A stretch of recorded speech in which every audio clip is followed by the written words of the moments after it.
objetivo, listo. Entonces el objetivo sería ¿cuál? Pues nada, vamos a ir como dando seguimiento a estos videos, la verdad me parecen, como les digo, bastante concretos. El objetivo sería que empezaran a ver el video número 1 y luego el video número 2, ¿listo? Yo por ahí estaba reproduciendo antes de que ustedes llegaran al video número 2, para ahí algunos alcanzaron a ver. Sin embargo, voy a tomarme el tiempo de estos 7 minutos 19 de este video, justamente el video número 2, el video número 1, sino el video número 2, de igual forma vean el video número 1, pero voy a dejar reproduciendo este video número 2 ahorita, porque hay unas cuestiones aquí que es justamente lo que estamos empezando a plantear de los vectores bases y por qué son tan importantes. Y él justamente en este video como que trata de, pues digamos que tener en cuenta todo esto, digamos aquí en este contenido, para que ustedes tengan como un esquema, ¿no? Un esquema visual. Y ya con eso entonces ya podemos dar paso a lo que estamos trabajando y digamos que empezar a profundizar en todo ello. ¿Listo? Y pues a medida que vayamos avanzando en este curso, en el tiempo que nos llevemos, pues ir avanzando en cada uno de estos videos, ya y al final pues el objetivo sería tratar de entender realmente todo esto que está acá, que pues ese es nuestro objetivo final, ¿no? Bueno, eso por ese lado, y por otro lado pues sería comenzar antes de esto, antes del tema que nos compete hoy, justamente tratar referente a lo que les comenté al inicio del contexto histórico, ¿vale? Ya que casi no hemos hablado del contexto histórico, y que a mí siempre me gusta dar datos históricos porque soy refan en la historia de la ciencia. Pero entonces pues el objetivo sería como hoy abordar un pequeño espacio, de hecho voy a arrancar lo más pronto posible, y empezar a hablar un poquito referente a historia de la ciencia justamente de estos temas, de relatividad especial y general, que tal vez ya han escuchado, pero pues vale por ahí profundizar referente a temitas que tal vez ustedes no hayan escuchado o que sí, pues es bueno como tenerlo en cuenta, ¿no? Porque el contexto depende también de todo esto. Entonces, pues nada, listo. Entonces voy a dejarme interesando aquí en stop estos 7 minutos 19 segundos para este video y voy a comenzar un poquito con referente a historia. Voy a comentarles algo muy breve, el contexto rápidamente superficial. No es que vaya a entrar pues toda una hora de historia, pero voy a ser rápidamente concreto con esto y arrancamos entonces con este video. Y posterior a este video comenzamos con lo que nos competía ayer de bases duales. ¿Listo? ¿Les parece el tipo como de metodología? Como para variar, ¿no? ¿Les parece? Coloquen en el chat si les parece. Sí, está bien. Listo, vale.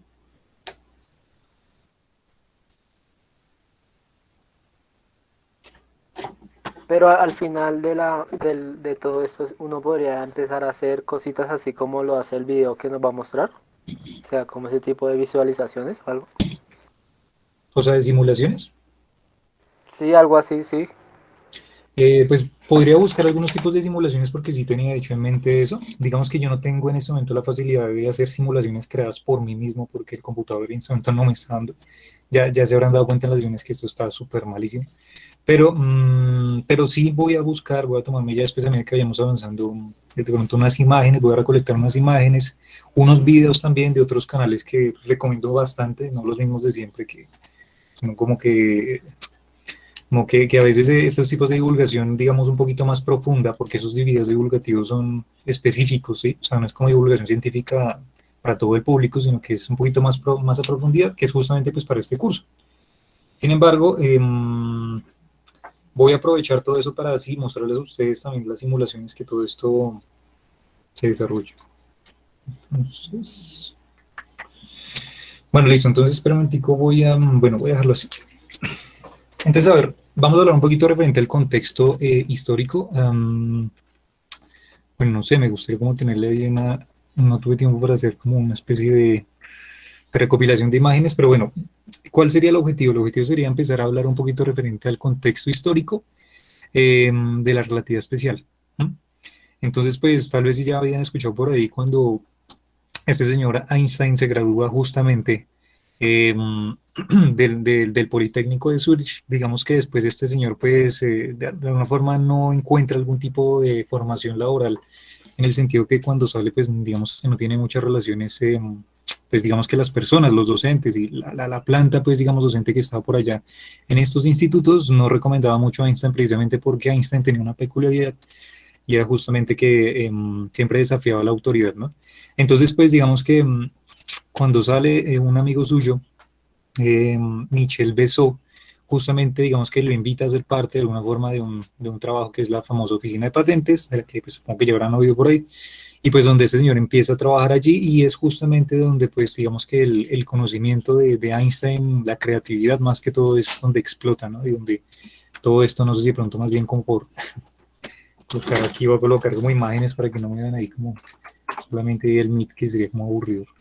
Mm, y entonces, ¿qué? Entonces, bueno, este señor Einstein expulsa su creatividad increíblemente a todo el contexto científico y pues digamos que a partir de todo este desarrollo en 1905, digamos que se llama a este año el Annus Mirabilis, que es justamente como el año milagroso de Einstein, cuando desarrolla 5 artículos que fundamentan y prácticamente ponen en pie, digamos, en tela de juicio la misma mecánica clásica de Newton y pues muchas concepciones inclusive referentes a la misma mecánica cuántica, ya que pues justamente Einstein es uno de los implicados en la creación de la mecánica cuántica, aunque después él se ponga en contra de toda esta teoría, ¿no? Pero entonces este señor Einstein, pues digamos que desde, desarrolla en 1905 estos 5 artículos súper revolucionarios, ¿sí? Que digamos que puede decirse que fueron como, digamos, ascendiendo en este contexto histórico, y cada uno, digamos, como que implicaba un contexto, digamos, original en cada área en la que él trabajó, y esos artículos, pues, que sí que fueron bien, bien interesantes. Por aquí yo tengo un libro. Este libro que yo tengo por acá, digamos que es una biografía bastante, me parece a mí, completa de Einstein, y por aquí tengo unos apartados referentes a los artículos. Entonces, si me lo permiten, voy a hablarles un poquito referente a los artículos que este señor en 1900 escribe, en 1905 escribe, y justamente donde como que empieza a fundamentar muchos de los trabajos de mecánica cuántica, vuelvo y repito, pero también de justamente la relatividad especial que nosotros venimos trabajando, que es justamente digamos, este trabajo de la electrodinámica, como lo llaman, ¿no? Del movimiento. Em, bueno, listo. Entonces, pues nada, por aquí yo tengo, por aquí tengo entonces, déjenme ver, por aquí el primero de estos trabajos, voy a leer literalmente como dice en el libro, ¿listo? Voy a leerles aquí, me permiten aquí. Dice, el primero de estos trabajos abordaba las propiedades energéticas de la luz y la radiación. Einstein consideraba que este trabajo sería sin duda revolucionario, y de hecho lo fue, pues planteaba que la luz, igual que la energía, estaba compuesta por minúsculas partículas y que por ello podía emitirse no solo en forma de ondas, sino como paquetes discretos de estas partículas. Las implicaciones posteriores de esta teoría, que supone que la luz no se emite de forma continua, un universo sin causalidad ni incertidumbre, le perseguirían, perdón, durante el resto de su vida. El segundo artículo, Einstein se centraba en cómo determinar el tamaño real de los átomos. Aunque todavía se discutía la existencia de los mismos, este fue el más directo de sus artículos, razón por la que lo eligió finalmente como la apuesta más segura en su último intento por obtener el doctorado. ¿Por qué doctorado enfatizan ahí? Porque justamente cuando Einstein estaba en esta oficina de patentes, digamos que él se postulaba a las universidades, por lo menos como catedrático, para impartir clases, pero muchos de ellos le denegaban. Por eso de alguna forma es que el mismo Einstein terminó, pues, digamos, trabajando allí en la oficina de patentes por varios años, y pues digamos que la creatividad mencionada a Einstein fue bastante más fructífera, inclusive cuenta él, justamente estando en la oficina de patentes, que tal vez él hubiera pensado, como él mismo lo dice, tal vez hubiera sido, digamos, en un instituto o en una universidad dando clases. Es muy interesante desde la perspectiva de Einstein, me parece a mí como para él, digamos, este tipo de creatividad se explota muchísimo más, digamos, en un ambiente tal vez laboral que no debería ser tan propicio para él, aunque también tenía sus condiciones favorables porque era justamente una oficina de patentes y tenía que estar en contacto con digamos, con la parte de las creaciones que estos ingenieros pues estaban haciendo en el momento, en la época. Entonces, digamos que Einstein pues tenía que sacar sus dotes de físico y pues tratar como de rectificar todo eso. Entonces, digamos que siempre estaba como en contacto con esta experimentación, y pues digamos que él mencionaba literalmente que el tiempo que él podía abordar allí sus ideas y tratar de sentarse a pensar era bastante. Entonces, digamos que estas ideas empiezan a florecer justamente en esa época. Bueno, sigo. El tercer artículo explicaba el incesante movimiento de las partículas microscópicas disueltas en un líquido mediante un análisis estadístico de las colisiones aleatorias. En su desarrollo, establecía que los átomos y las moléculas existen y daba por correctas las ecuaciones de James Clerk Maxwell que se habían desestimado. ¿Por qué menciona esto? Porque las ecuaciones de James Clerk Maxwell de la teoría del electromagnetismo, digamos que en el momento en que Einstein estaba justamente allí, en esta época, digamos que tenían ciertas aplicaciones y había sido una revolución grandísima, pero muchos también estaban en contra, porque desestimaba también algunos casos muy puntuales la teoría clásica de Newton, que tan poderosa había sido, ¿no? Entonces, inclusive por aquí había una cita que me parece a mí muy importante, y tal vez, pues ustedes que tal vez están aquí, que tienen importancia con todas estas cositas, que uno no siempre, o sea, siempre uno debe tenerlo en cuenta, y es que para esta época, esperen, les busco la cita exactamente, está por aquí más adelante. La cita justamente, digamos, bueno, no la encontré, pero no sé si está por acá adelante. Bueno, se los voy a decir, simplemente es que Lord Kelvin, uno de los desarrolladores también de la teoría termodinámica, ¿no? Y de la física, que en su momento era uno de los más grandes, Lord Kelvin, al que leemos también el nombre de la medición de temperatura, ¿no? Los grados Kelvin, bueno, la temperatura que, pues, este señor Lord Kelvin justamente en esta época había citado, bueno, había expresado, digamos, su pensamiento acerca de la física en esa época. Y imagínense, perdón, que Lord Kelvin había dicho que en ese momento, para la época de los 1800 y pico, más o menos, intermedios de 1800, eh, Lord Kelvin había propuesto supuestamente que la física ya estaba por terminar, o sea, realmente no había absolutamente nada más que hacer en física, o sea, ya estaba todo resuelto en física, porque teniendo la teoría del electromagnetismo y James Clerk Maxwell y la mecánica newtoniana, para ellos ya absolutamente todo estaba resuelto. Entonces Lord Kelvin con esa imposición, pues digamos, en ese momento menciona que la física ya estaba resuelta, no había nada más que hacer, solamente faltaba simplemente hacer experimentación, las aplicaciones, no había nada más. Entonces, digamos que esto me parece a mí súper importante comentarlo porque en cualquier época, tal vez en que nos encontremos justamente de esos desarrollos en física, específicamente en cualquier otra área, pues si pensamos a veces que ya lo sabemos todo, que la física ya llega digamos, a un punto en el que ya lo conocemos todo, y tal vez hasta apenas está iniciando, o sea, hasta ahora está iniciando el camino, ¿no? Entonces digamos que es muy importante, y claro, pues para Einstein esto de alguna forma, cuando empieza a hacer sus desarrollos no era tan trivial, ¿no? Mencionar que ya todo estaba resuelto, y más cuando empiezan estas dos grandes revoluciones en esta misma época, que es la mecánica cuántica y la relatividad. Entonces, pues, como que tener en cuenta ahí el apunte, ¿no? Que es el mismo contexto histórico cuando Planck, Max Planck, padre de la mecánica cuántica, llega también a clases cuando él era estudiante y el profesor justamente le menciona que la física también, lo mismo, literalmente, que la física ya estaba hecha, entonces que él qué esperaba hacer de nuevo. O sea, ¿qué tipo de originalidad pensaba él que iba a hacer si ya estaba todo resuelto, ¿no? Y pues obviamente esto marcó mucho en las mentes de esta época, comenzando 1900 y pues importante, o sea, es una locura. Y creo que en ese momento, tal vez como opinión personal, estamos en un momento, me parece a mí equivalente a lo que sucedió en esa época. Porque en ese momento, digamos, a pesar de que hayan muchas aplicaciones y traten de hacer muchos tipos, digamos, de desarrollos teóricos, la física, entre comillas, pareciese que estuviera estancada. Estancada en el sentido que tal vez ya tenemos tantas teorías y no entendemos tantas cosas, pero a su vez hay tantos tipos de desarrollos y aplicaciones que pretendemos de alguna forma como que ya está constituida toda la física. O tal vez el día de mañana llegará una nueva teoría que pues explique o digamos también desmienta otras teorías y pues esto habrá paso a una nueva rama o quién sabe hasta entender realmente el universo, ¿no? Pero bueno, esto es una locura y entonces pues es importante como tener, vuelvo y repito, el contexto, ¿no? En el que el mismo Einstein se embarga con todos estos personajes importantes que ya hemos mencionado por ahí históricos, donde pues yo les comentaba de Minkowski, que por ahí hablamos de los llegados de Minkowski, todos estos tipos, pero ¿quién era Minkowski, no? Pues, o quién era Lorentz y toda esta gente, pues todos estos personajes fueron personajes importantes que aportaron para justamente el desarrollo de la relatividad especial, ¿no? No, o sea, realmente de pronto pues si tienen la idea que la teoría de la relatividad especial de Einstein nace solamente con él y solamente con él, hasta la tumba, pues eso es totalmente falso, porque había gente inclusive anteriormente que ya venía trabajando cosas referentes a ello, ¿no? Inclusive por ahí mencionaban en el contexto histórico que tal vez en algún momento Henry Poincaré, que es un personaje también bastante interesante en el contexto matemático y físico, menciona que si tal vez Einstein no hubiera llegado a esas ecuaciones, digamos que muchos de los desarrollos en ese momento, unos años después de pronto de Einstein, que no hubiera hecho nada, pues hubieran llegado también a la misma teoría de la relatividad, porque pues, digamos que ya iban caminando, ¿no? Simplemente como que Einstein tuvo la perspicacia y la creatividad, digamos como que la hazaña de adentrarse en esa teoría que estaba apenas comenzando y pues le dio en el clavo, ¿no? Bueno, eso por ese lado. Entonces, pues digamos que es importante tener en cuenta, digamos, el contexto. Minkowski, por ejemplo, el que tanto yo les hablé para los diagramas y todas esas cosas.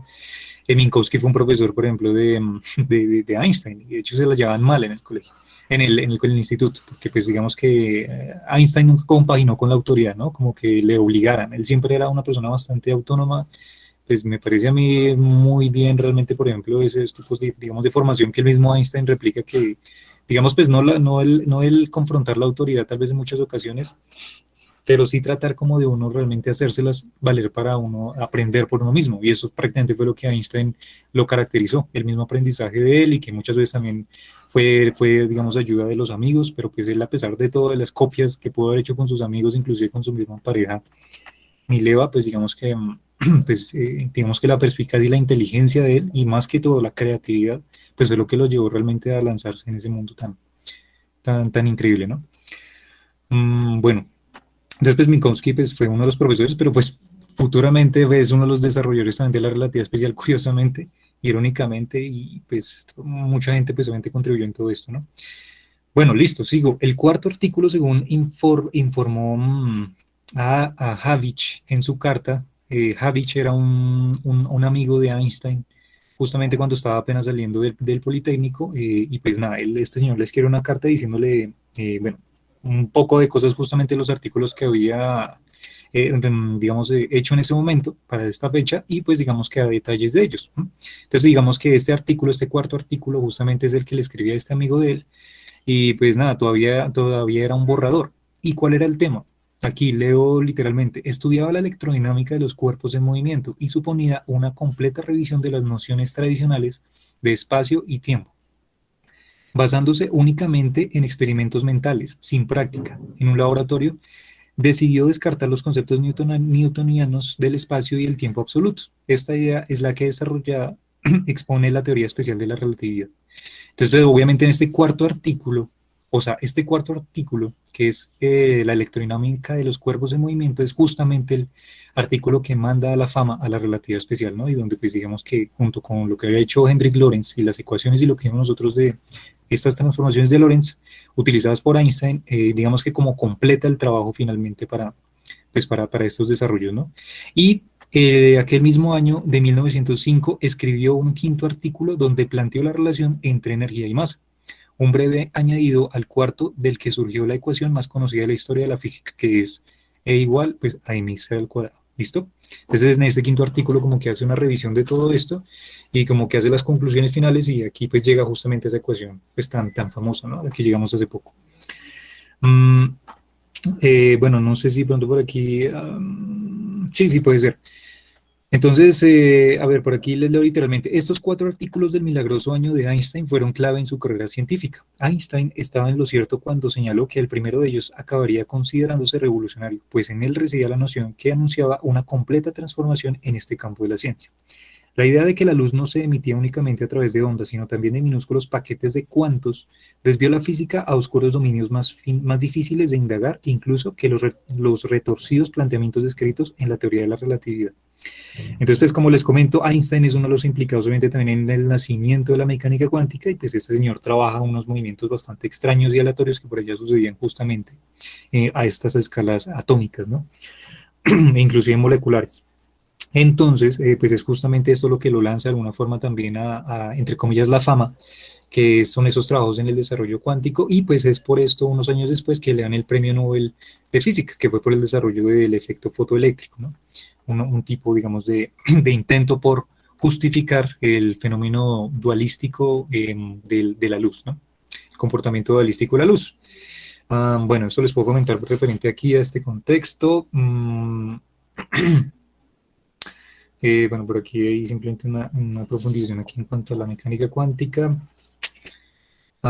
Y pues y entonces aquí viene algo importante y es que justamente, voy a leer por aquí unas hojas más, justamente después de 1905 Einstein en 1907, que inclusive todavía estaba trabajando en la oficina de patentes, se plantea digamos, las dificultades de su misma teoría, ¿vale? O sea, después de que él propuso la teoría y que efectivamente fue tan revolucionaria y los mismos científicos le aplaudían, él mismo también llegó como buen científico a replantearse realmente si sus justificaciones eran correctas o eran simplemente, digamos, particularizadas a una parte o sección de un campo de la física en concreto. Pues efectivamente Einstein, cuando llega a estos tipos, digamos, de razonamientos, concluye que esta teoría de la relatividad especial era un caso muy particularizado. ¿Por qué? Tenía dos graves problemas, de uno de los cuales hablamos. El primer gran problema era justamente la gravedad de Newton, porque la gravedad de Newton era instantánea, ¿vale? Y estas ecuaciones todavía seguían imperando, y ese es un camino prácticamente que llevó a Einstein a literalmente la locura, pues entre comillas, para tratar de entender el por qué, según las leyes de Newton y la ley de la gravitación universal de Newton, específicamente refiriéndome a esa, era instantánea. O sea, ¿por qué los cuerpos interaccionaban instantáneamente? ¿No? Y pues esto obviamente era algo completamente fuera de casillas, porque para Einstein, y según los resultados que había tenido en 1905, pues era que justamente la información de alguna forma debía ser enviada a una velocidad fija. ¿Cuál era esa velocidad? Pues la velocidad de la luz. ¿No? Entonces, pues obviamente que la fuerza gravitacional fuera instantánea era algo con lo que él pues no estaba de acuerdo. Entonces también tenía de alguna forma para generalizar su teoría de la relatividad especial, tratar de explicar qué es lo que pasa ahí. Por otro lado, su segundo problema era justamente algo que también comentamos nosotros en clase, y era que la velocidad de la luz, pues justamente los cuerpos, que digamos los observadores a los cuales estamos moviéndonos, tenían una velocidad límite, ¿no? Que era justamente la velocidad de la luz, pero los observadores nosotros los podíamos acelerar, ¿no? El famoso S primado que nosotros colocamos ahí, que era el observador que se movía a una velocidad constante, ese señor se podía acelerar. ¿No? Ese señor también se podía acelerar, o sea, no siempre es que siempre tuviéramos velocidades constantes, pues sabemos que de la misma mecánica de Newton podemos acelerar cuerpos aplicándoles una fuerza, ¿no? O súper concretamente un potencial, ¿no? Digamos un potencial específicamente. Entonces, teniendo en cuenta eso, pues obviamente la pregunta que se hizo Einstein es ¿qué sucede entonces cuando yo tengo objetos o cuerpos que en este caso ya no tienen velocidad constante, sino que son acelerados, ¿no? Y ahí es donde también ocurre uno de los momentos más felices de su vida, Einstein menciona, que es cuando trata de plantear el famoso principio de equivalencia, que es cuando Einstein estaba justamente allí en la oficina de patentes y había un señor, ¿cómo se llama? Un pintor un pintor, no me acuerdo quién estaba por ahí fuera de la ventana, y lo vio y simplemente dijo, ¿qué pasaría si este señor de alguna forma, digamos, se cayera de ahí? ¿Qué sentiría él, no? Entonces es cuando se plantea el problemita del ascensor y que estamos aquí en la Tierra y luego estamos en el espacio exterior y sentiríamos la misma aceleración si el cohete por ahí en el espacio exterior estuviera acelerado a la misma aceleración que en el planeta Tierra. Entonces digamos que eso lleva a su famoso postulado del principio de equivalencia y prácticamente el primer paso contundente en los cuales expresa a sus amigos con cartas que tiene una idea revolucionaria, ¿no? Y que podría generalizarlo, pero tiene un pequeño problema. Y ese pequeño problema justamente nace de las mismas matemáticas que inclusive él cuando pequeño, en los boletines que él tenía, prácticamente tenía digamos un desarrollo en la geometría no euclidia, o sea, en la geometría no plana, digamos que no tan bueno. Entonces digamos que este señor Einstein, pues lo que tiene es una gran encrucijada y pues va a pedirle a sus amigos del Politécnico de Zurich cuando sale, uno de ellos que se llama Marcel Grossmann, y este señor Marcel Grossmann le ayuda a Einstein justamente para tratar de fundamentar esas matemáticas que necesita para generalizar su teoría de la relatividad especial. Entonces es un camino arduo que llega realmente a Einstein, un camino realmente con muchas confrontaciones, tanto personales como académicas, porque en esos momentos ya estaba separado de Mileva Maric y sus hijos se habían ido con ella y pues también tenía algunos procesos ahí digamos, depresivos en cuanto a eso. Entonces pues es una etapa dura bastante, digamos, en ese momento complicada de él, y pues que para rematar también comienza por esos cercanos a esos años la Primera Guerra Mundial, o sea que prácticamente todo se le viene encima, pero como un medio de escapatoria justamente para él tratar de no deprimirse, se puede decir, junto a todo ese desarrollo es justamente enfocarse en su trabajo, ¿no? Entonces Einstein digamos que se profundiza en este trabajo de manera compulsiva y trata de llegar a esto como sea. Entonces, pues con la ayuda de Marcel Grossman trata de fundamentar estas matemáticas y pues el objetivo es llegar a esa generalización. Y pues digamos que por ahí por botarles otro dato extra simplemente, y después iremos hablando un poquito más de historia, es justamente el papel que juega el famoso matemático David Hilbert, ¿no? Este señor ¿de qué? De Königsberg de su ciudad natal, que trabajó en la Universidad de Göttingen y que eran los matemáticos más prestigiados también del momento. Y pues que ese señor David Hilbert es una de las personas que se encamina en tratar de solucionar también o llegar a las ecuaciones de campo de Einstein que finalmente llega. Y por eso es que ustedes pueden encontrar por internet que se llaman a veces ecuaciones de campo de Einstein-Hilbert, no solamente de Einstein. Entonces, pues el señor David Hilbert también se encamina y pues también le da un punto en contra, ¿no? Una aguja en la espalda más a Einstein para sentirse presionado por terminar su teoría de la relatividad finalmente. Y pues finalmente David Hilbert es la primera persona que llega a las ecuaciones de campo, o sea, las que llegaremos acá, pero pues Einstein llegó por un sentido obviamente más físico, ¿no? Por ahí a veces coloquialmente se dice, llegó a los, ¿cómo se dice esto? Ay, changos, ¿cómo se dice?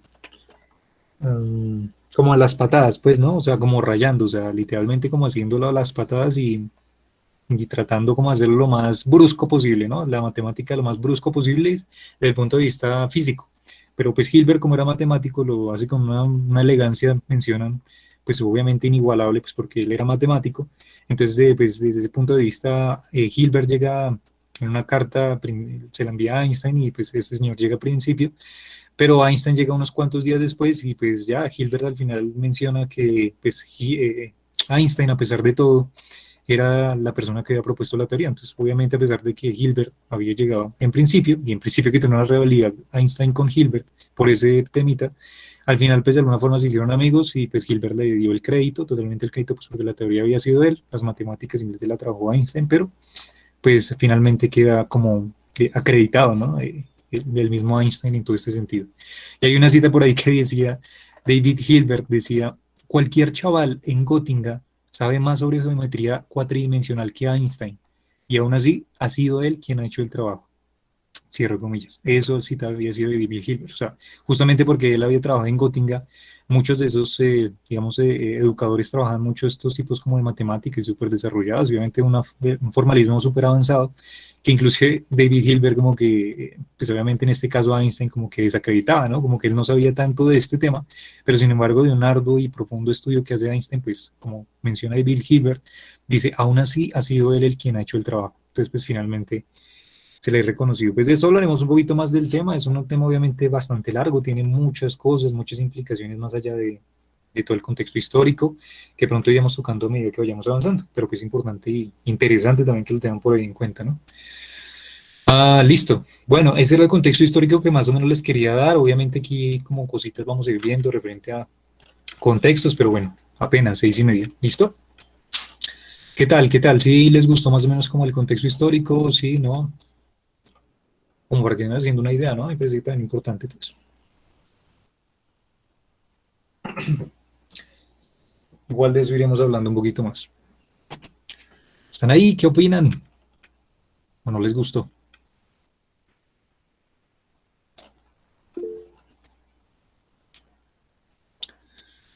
Igual eso hay rato para hablar.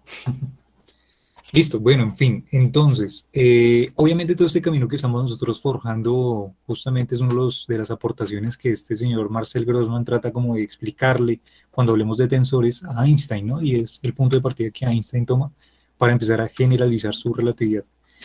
Bueno, listo. No los voy a hablar más, entonces voy a dejarlos con el video en el que quedamos. Voy a colocarles el video, lo voy a reproducir. Dura 7 minutos. Dentro de 7 minutos acabo, entonces cierro el video y comenzamos la clase pues, al tema que continuamos ayer, que es justamente el video que les voy a colocar referente un poquito al tema. ¿Listo? Entonces déjenme, voy a cerrar por acá. Voy a cerrar por acá. Pues véanse el primer video, el que les dije, es como bueno, para que vayan viendo cómo va a ser como la temática de este señor. Y ya, listo. Déjenme ver. Entonces voy a agrandar acá.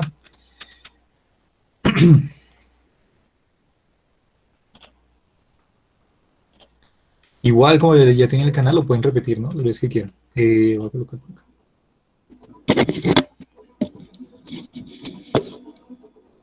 Welcome back to Science Click. Today, the mathematics of general relativity, part 2, space-time velocity. We are now able to describe the position of the apple through 2 coordinates on the grid. As we saw, we interpret the world line as a movement while proper time goes by. The coordinates of the apple which describe its position evolve, they depend on proper time, and it is therefore interesting to define the notion of velocity. The velocity of the apple in spacetime is an arrow, a vector tangent to its trajectory, whose orientation follows its movement. The length of this arrow encodes the speed of the movement. This speed is the same everywhere, because the intervals are regularly spaced along the world line. For a given proper time, the apple always travels the same distance.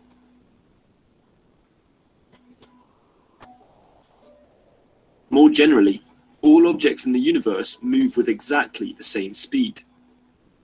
It is a universal constant which we call the speed of light, denoted by the letter c. Therefore, we can write our very first equation, which states that the length of the velocity, its norm, is always equal to the speed of light.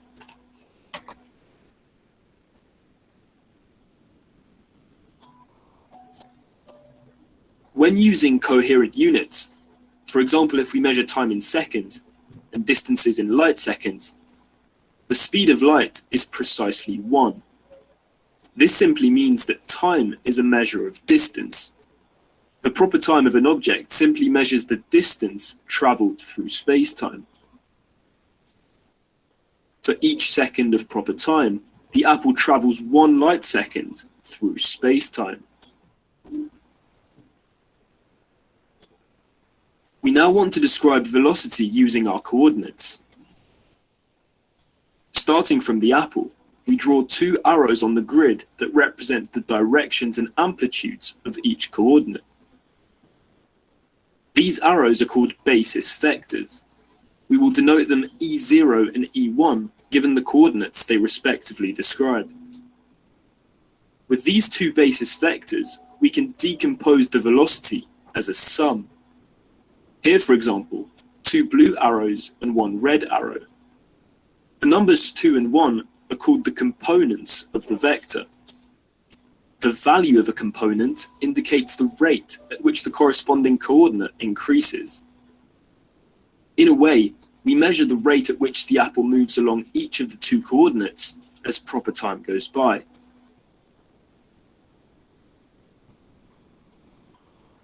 More generally, we can write the velocity vector as the sum of its components multiplied by the basis vectors.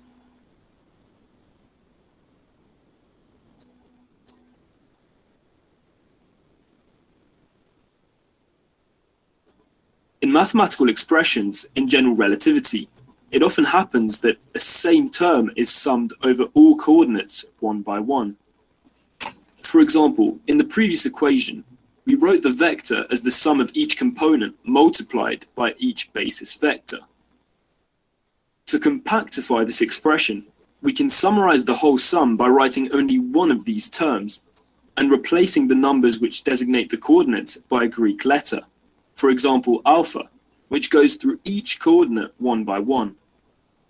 This is the Einstein notation. When a Greek letter is repeated twice, once up and once down, it actually stands for a sum in which this Greek letter is replaced by each coordinate one by one. Let's illustrate this concept of space-time velocity using a concrete example. We imagine a satellite in a circular orbit around the Earth. When viewed from a distant position, the movement of the satellite can be described using 2 coordinates: time that we measure on our clock, t, and an angle, phi, which describes the position of the satellite around the planet. Looking at its world line, we can plot the velocity of the satellite at each point. This vector can then be decomposed with our 2 coordinates. The first component gives us its temporal speed. It is the rate at which our time passes compared to the satellite's proper time. If this value is 2, for example, this means that for every second that passes for the satellite, 2 seconds will have passed for us. The second component represents its angular speed. It is the rate at which the angle formed by the satellite around the Earth increases. If its value is 10 degrees per second, this means that for each second of proper time, the satellite moves 10 degrees around the planet.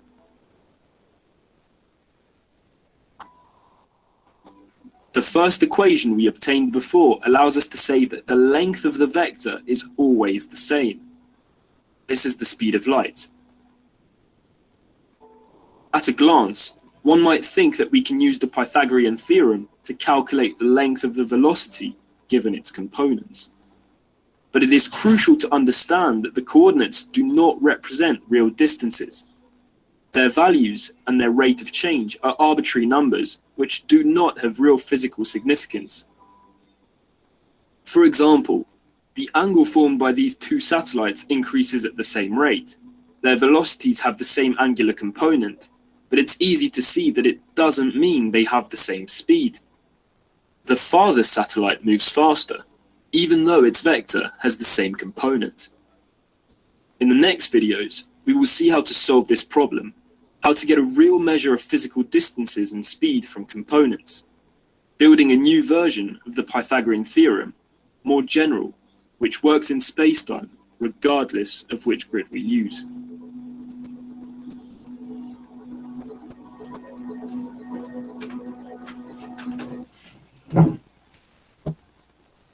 Listo.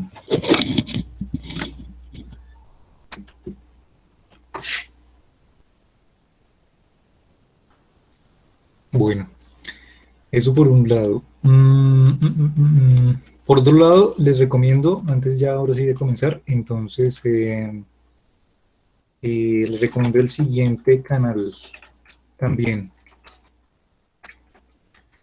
Súper recomendadísimo si les gusta ver videos serios, digamos, de divulgación científica. Este señor explica también de manera muy buena todos estos conceptos, ¿vale? Este canal, Arvin Ash. Se lo recomiendo un montón. Él tiene un montonazo de videos, muchísimos, lo explica muy bien, tiene subtítulos, ambos tienen subtítulos. Y pues nada, o sea, todo lo que quieran, ese señor, créanme que es un excelente canal, se lo recomiendo muchísimo también. Muy bueno, muy bueno. Voy a pasar aquí por el chat del link. Se llama Arvin Ash. ¿Listo? Tengo subida. Ok, listo, vale, bien.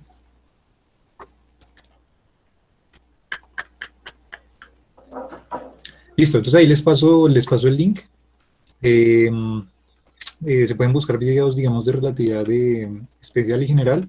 Más que todo tiene videos de relatividad general, pero son muy buenos, se los recomiendo muchísimo. Por ejemplo, este de General Relativity Simplified, de relatividad general simplificada. Es que son muchos, están por acá todos pegados unos a otros. Pero bueno, ahí les recomiendo este canal, es súper bueno, listo, para que le echen un vistazo. Aquí también hablan sobre mecánica cuántica, teoría cuántica de campos, en fin, un montón de cosas. Listo, bien, ahora sí. Entonces, pongámonos en la tarea entonces de comenzar.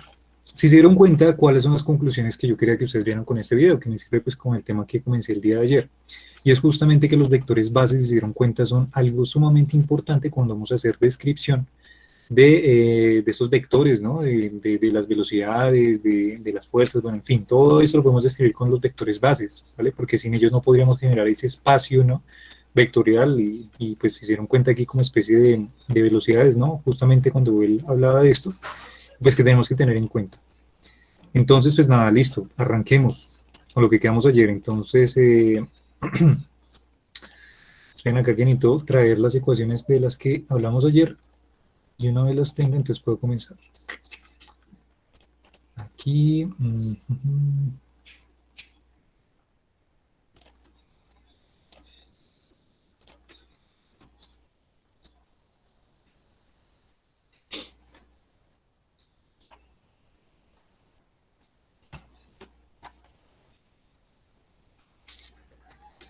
Listo, vale, por aquí están. Entonces, hablamos ayer un poquito referente a los vectores bases, ¿no? A los vectores bases y la definición de esta base dual pues que ayer empecé a introducir, ¿no? Y que cumplían unas propiedades y empezamos a hablar un poquito referente a esto y pues cómo serían definir, ¿no? Y llegamos finalmente a algo que nos interesó, era tratar de definir los vectores, las componentes de esta combinación lineal de los vectores bases en función de las componentes de la métrica, ¿no? Ya habíamos llegado justamente a que para B era este señor que estaba acá y para A era este señor que estaba acá, ¿no? Entonces teníamos en conclusión, y según la propuesta que hacía Fabián el día de ayer, era justamente que las ecuaciones que debían cumplirse deberían ser estas, ¿no? Esta que estaba aquí para D2 y esta que estaba aquí para D1. Y pues, digamos, para tener en cuenta, vuelvo y repito, simplemente estos vectores bases, E supra 1 y E supra lo que sea, que simplemente podían definir como combinación lineal, que simplemente una combinación lineal es sumar términos que sean componentes del vector, de los vectores bases normalitos. Eso fue lo que llegamos ayer. Entonces digamos que esto es lo que llegamos nosotros el día de ayer, podemos generalizarlo. Esto, si se dan cuenta, se cumple pues para ambas expresiones. Todo este término de aquí fue lo que nosotros encontramos que justamente era la A, ¿cierto? Todo este término de aquí, incluyendo el menos, todo esto es justamente la B, ¿cierto? Todo este término que está por acá es justamente la C para la combinación lineal de la que hablamos ayer, y todo este término que está por acá es justamente la D. ¿Qué es esto? A, B, C y D, de pronto para los que no se recuerden, por aquí lo coloco arriba. Eran justamente esas ecuaciones, que eran las combinaciones lineales de los vectores bases, ¿no? Listo, ahí está. Entonces, digamos que una de las maneras de expresar esto de forma matricial y un poco más, digámoslo, vamos a decirlo que elegante, es de la siguiente manera. Y se van a dar cuenta el por qué. Para los coeficientes, o sea, para A, B, C y D. Entonces, voy a colocarlo por acá. Aquí por aquí les traigo una recopilación de unas imágenes de ese señor. Entonces es lo siguiente. Vamos a ver, voy a meter un poquito aquí el zoom a este borrador. Bueno, y ayer haciendo unos truquillos por ahí, ¿no? Llegamos a que podemos ahí deducirle estos vectores bases, las componentes y otras vainas. Y efectivamente, pues si ustedes hicieron el ejercicio el día de ayer, efectivamente uno llegaba a que la última componente para el E2, perdón, pues sí, para el E2, el C y el D deberían cumplir, que era justamente eso que estaba por acá, aquí abajito, ¿no? Las componentes de la métrica, y esto divide entre el determinante. Bueno, entonces, esto se puede resumir para los coeficientes en una matriz muy sencilla, que los voy a pintar por acá, ¿vale? Esos componentes que están acá, una matriz 2×2 que tiene dos componentes, dos filas, dos columnas, ¿cierto? Simplemente se reduce que para cada coeficiente, simplemente esto va a ser igual a 1 entre el determinante de la métrica, o sea, de la métrica de Euclid que trabajamos el día de ayer, y esto multiplicado por la matriz G22, ya lo van a ver. Este sería G12 menos G12, aquí sería menos G21, y por acá el G11. ¿Listo? ¿Por qué digo que eso sirve? Pues porque con esto podemos deducir justamente lo que encontramos. Aquí recuerden que cuando uno hace digamos ya estos tipos, digamos, de relaciones, o sea, tengo una matriz al lado izquierdo igual a algo que está multiplicando por la matriz del lado derecho, simplemente estoy diciendo que esta componente pues va a estar relacionada con este señor que está multiplicado y multiplicando este señor. O sea, A debe ser igual a 1 sobre el determinante de G, y esto multiplicado por la componente de la métrica G22, que es justamente lo que nos dio el día de ayer, ¿vale? Simplemente que condensado ya. G22 dividido entre la métrica, entre el determinante de la métrica, ¿no? Y si lo hacemos para todos, pues encontraríamos las cuatro ecuaciones. Entonces tendríamos, por ejemplo, para B, multiplicamos por este determinante, que es una constante, y multiplicamos por este señor de acá. Por tanto, tendríamos que para B sería B igual a menos, vean el menos que está por acá, 1 entre el determinante de la métrica y esto, G sub 1, 2, ¿no? Y pues ya para los otros dos, pues tendríamos efectivamente que sería lo que ayer mencionaba Fabián, y tendríamos que sería C igual a 1 sobre el determinante de la métrica, y esto multiplicado por, bueno, aquí sería con signo negativo, y aquí G sub 2, 1, ¿listo? Y para la componente final D tendríamos que sería, de nuevo, el determinante de la métrica, 1 sobre el determinante de la métrica, y la componente G sub 1, 1. O sea que de alguna forma todos estos coeficientes de esta combinación lineal de la base dual, o sea, A, B, C y D, los podemos dejar simplemente como una dependencia de las componentes de la métrica. Y pues ya. Listo. ¿Hasta ahí tienen preguntas de algo, chicos?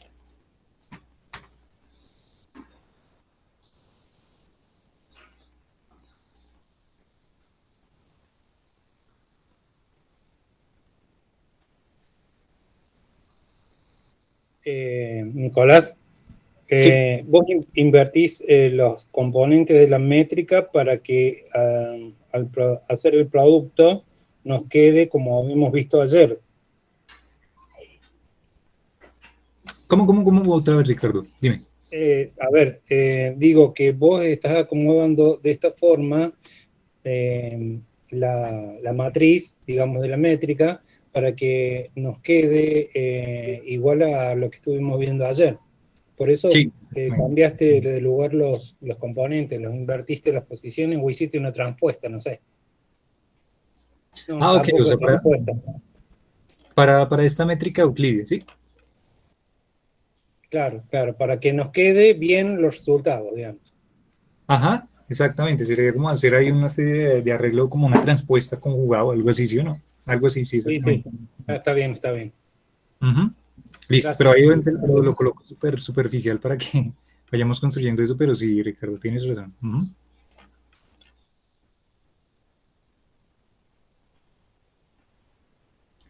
Listo. Bueno, bien, bien, bien, bien, bien. Am, entonces, ¿esto para qué me sirve? A ver, esto me sirve para algo que necesito definir. Y es justamente cómo vamos a empezar a denotar nosotros eh, las, las, em, las componentes de la métrica y en general la métrica. ¿Listo? Porque quiero que les quede, y una vez les voy a enfatizar eso, que les quede súper claro, ¿vale? Es diferente colocar la métrica, por ejemplo, ayer Euclida que hablábamos, por ejemplo, digamos, G sub I J. Esto es completamente diferente. Bueno, aunque en el caso, pues, de Euclid, digamos que hay una relación, pero cuando vayamos avanzando en otras métricas, no. Esto es diferente a colocar la métrica con los índices arriba, con supraíndices. O sea, lo que hice fue tener estos índices que están aquí sub y los que hice fue simplemente subirlos como supra. Estos dos que justamente están relacionando la métrica son dos cosas totalmente distintas y quiero que les quede una vez esto claro porque si no les queda claro esto vamos a tener una complicación bastante grande, ¿vale? Esto que está aquí, este G sub I J, es totalmente diferente a G supra I J, ¿listo? Ya vamos a ver las características de todo eso. Entonces, en la métrica de Euclid digamos que no hay mucho problema, o sea, en eso que hemos hecho no hay mucho problema si lo colocamos arriba o abajo, pero vuelvo y repito, en las otras métricas que vamos a empezar a trabajar, sí vamos a tener complicaciones. Y es importante empezar a definir digamos, qué es lo que lo caracteriza. A ver, entonces, esto que está aquí, el ABCD, que es igual a todo esto que está acá, o sea, esta matriz que está acá, A, B, C y D, que es igual a todo esto que está acá, comúnmente, y pues en este caso, super euclidio, esto que está acá, A, B, C y D, es lo que se llama justamente la matriz, o bueno, pues digamos que podemos denotarlo como una matriz inversa, o sea, la matriz G a la menos 1.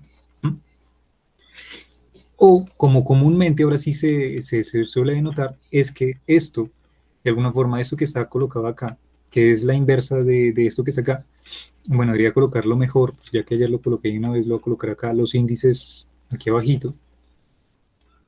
¿Listo? O sea, G sub I J, ¿vale? O sea, ya respondo ahí las dudas que tengan referente justamente a esas componentes que Ricardo preguntaba.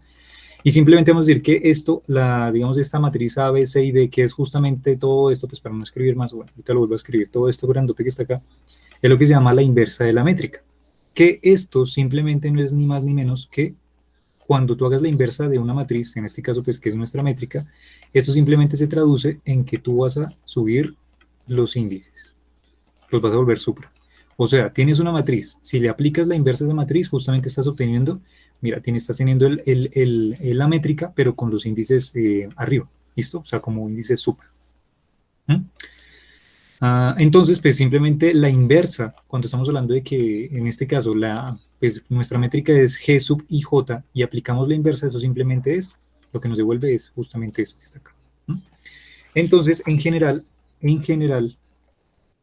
esta métrica que fue la que nosotros llegamos por acá, bueno, digamos estas componentes de aquí de la métrica, simplemente las podemos decir que este G sub IJ, pues para este caso, ¿qué es lo que tuvimos? O sea, la matriz inversa de esto, que es justamente todo este pedazo que está aquí en verde. Esto simplemente, ¿qué es? Esto que es, vuelvo y repito acá por si acaso para que no se vaya a olvidar, que simplemente es la inversa de la matriz IJ, con índices abajito. Esto se traduce simplemente aquí en supereuclidio, en que esto va a ser la componente G22 dividido entre el determinante. Aquí, atención, la componente G sub 12 dividido entre el determinante.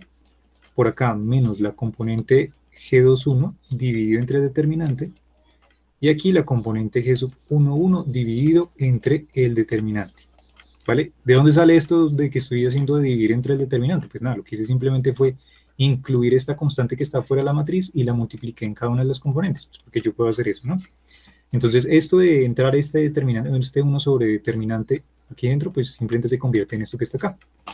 O sea que esto justamente es lo que sería una matriz inversa o que tiene los índices supra de esta métrica, ¿no? Pues para estos casos que estamos trabajando. Entonces, pues esto claramente, o sea, estos cuatro componentes que están acá, ese señor que está acá, ese señor que está acá, este que está acá y este que está acá, simplemente son las cuatro componentes de esta matriz G sub IJ. Pues en donde tendríamos, pues de manera sintetizada, pues tendríamos que es todo este paquete que está acá, sería la componente ¿qué? Pues tendríamos que sería la componente G supra 1, 1. Vean que ya no estoy colocando los índices abajo como siempre lo hemos venido trabajando, sino arriba, ¿vale? ¿Cuál sería esta componente? Pues sería la componente G sub 1, 2. ¿Esta cuál sería? G sub 2, 1 y esta G supra 2, 2. No, si dije sub, perdón, es supra. Supra, ¿no? Entonces, listo. O sea que las componentes de esta métrica, pero si se dan cuenta con los índices arriba, justamente coincide con eso que nosotros encontramos, ¿no? Así es como se suele definir. En este caso, obviamente, estamos hablando super euclidianamente. Bueno, ¿y esto para qué me sirve? ¿Cuál es mi finalidad? Ya verán qué es lo que yo quiero llegar justamente. Vean que partimos del hecho, desde la clase de ayer, de tratar a las bases duales como una combinación lineal de estos señores de acá. Pero se van a dar cuenta que ahora voy a llegar a una expresión súper general para cualquier base que quieran, utilizando esto que les acabo de mencionar, ¿listo?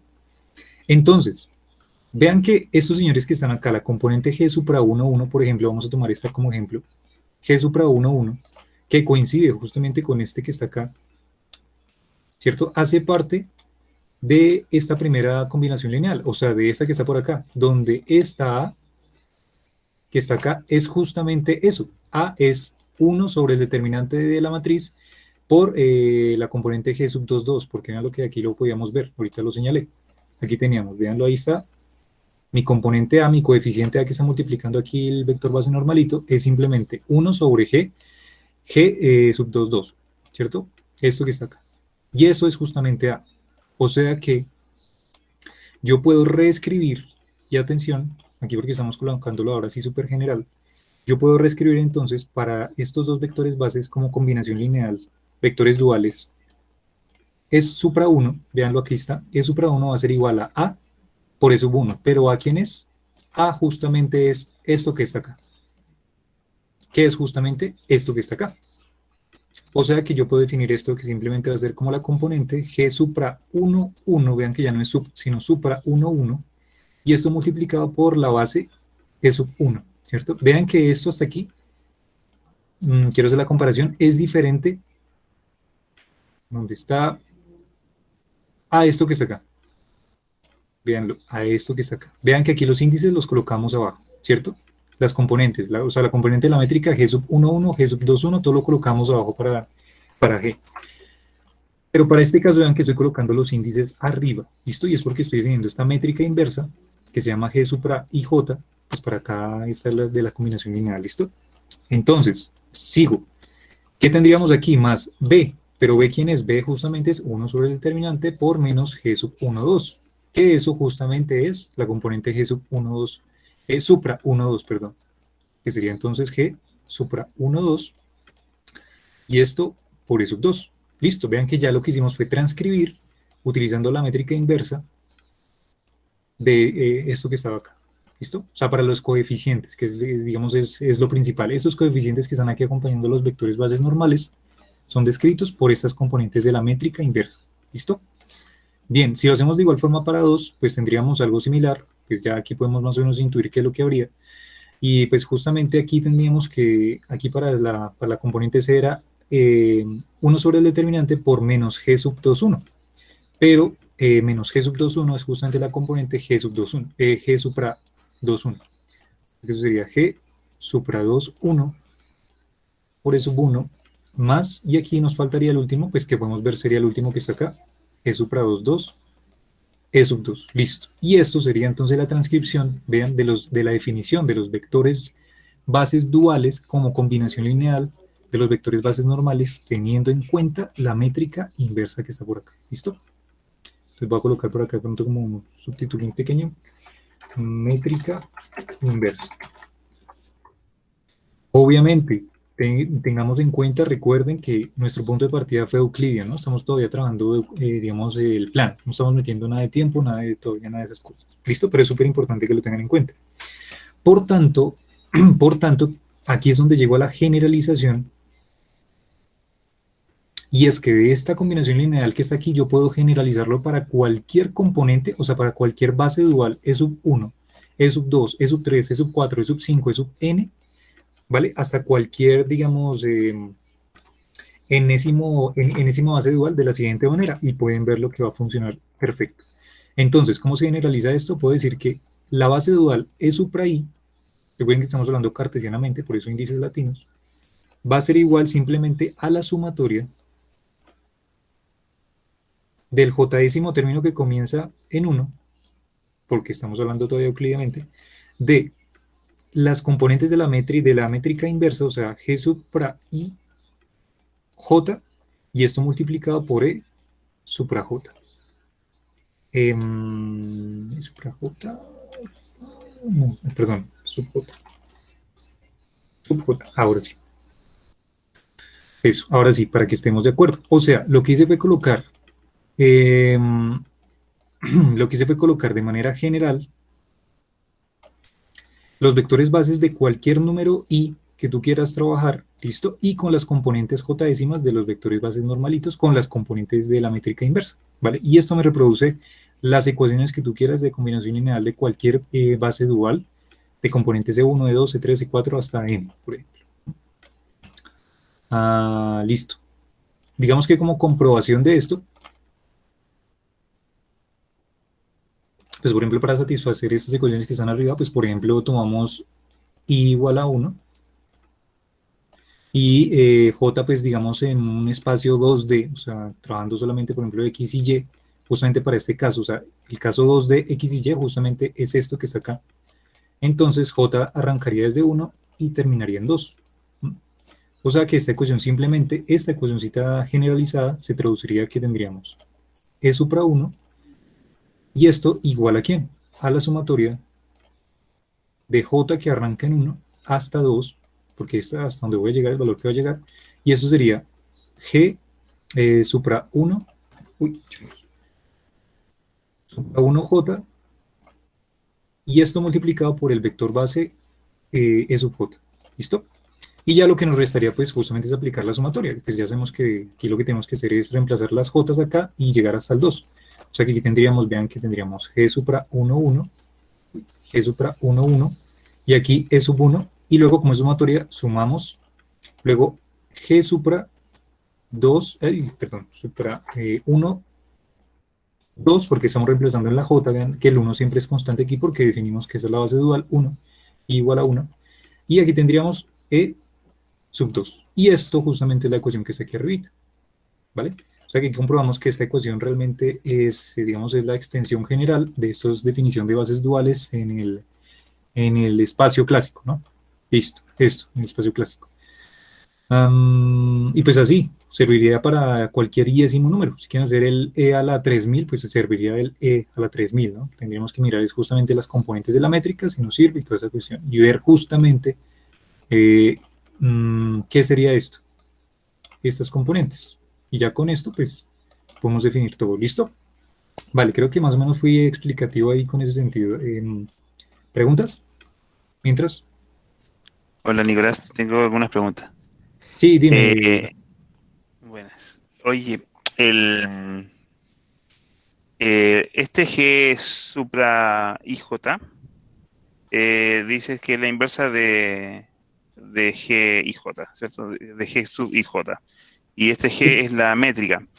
Pero mi pregunta es, ¿se definen los, no sé, cualquier matriz supra como la inversa de los sub o es solamente para la métrica? Esa es una pregunta. Ok, es para la métrica, sí, va bien.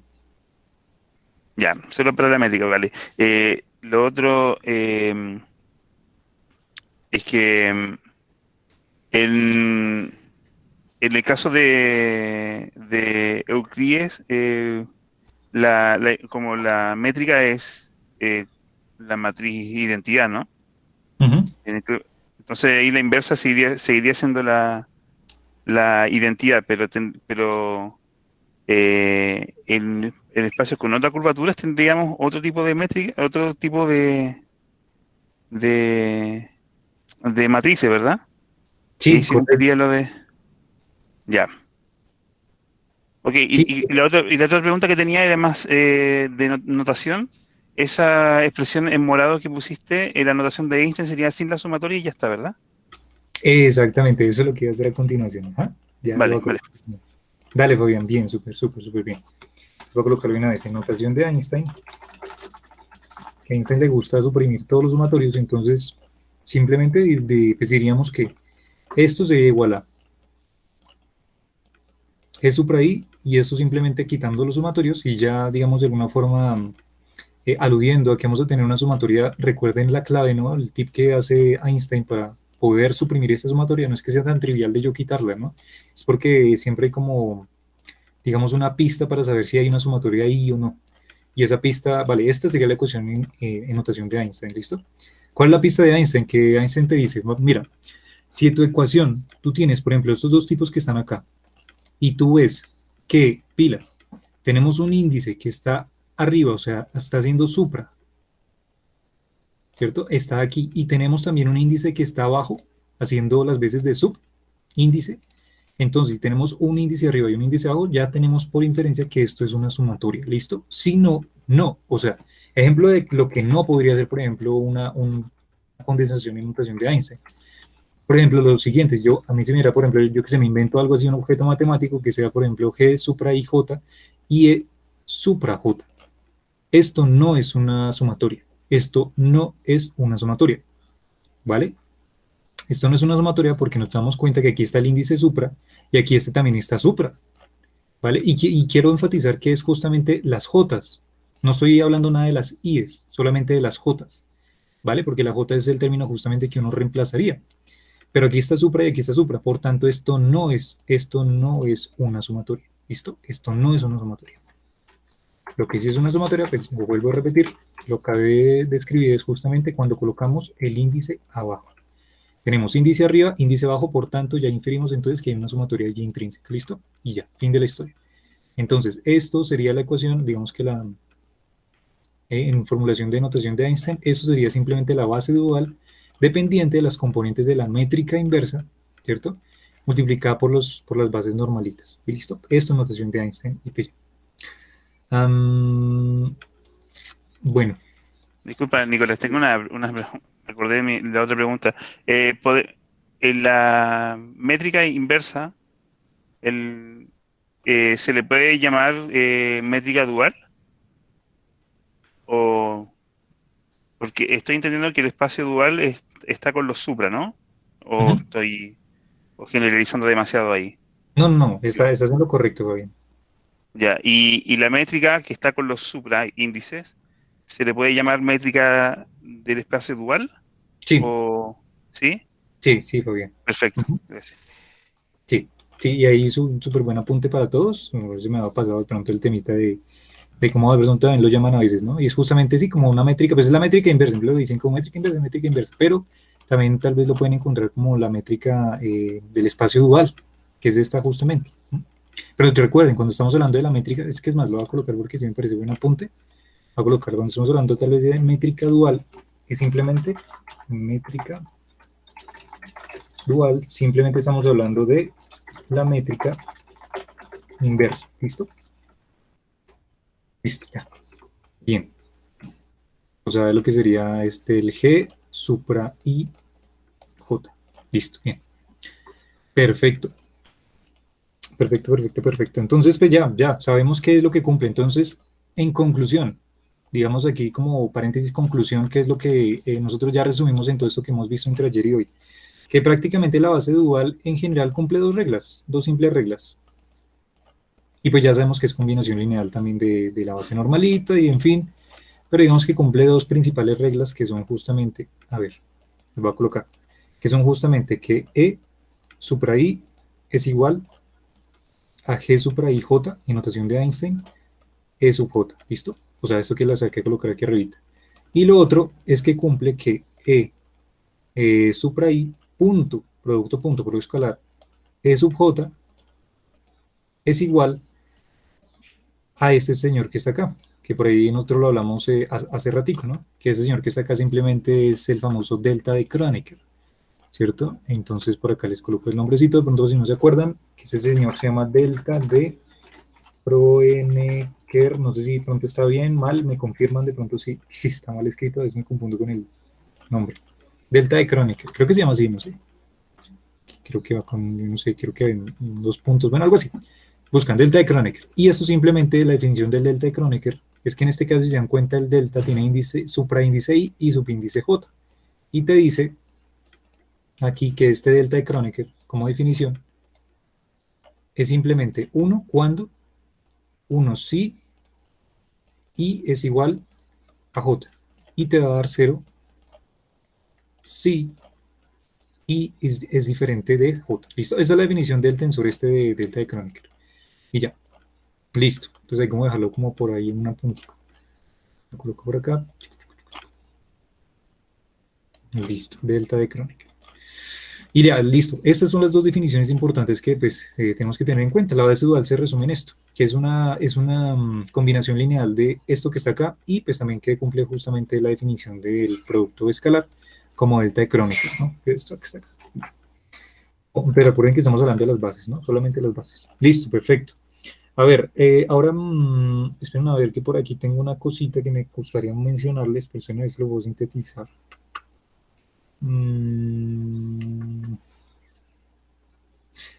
Bueno.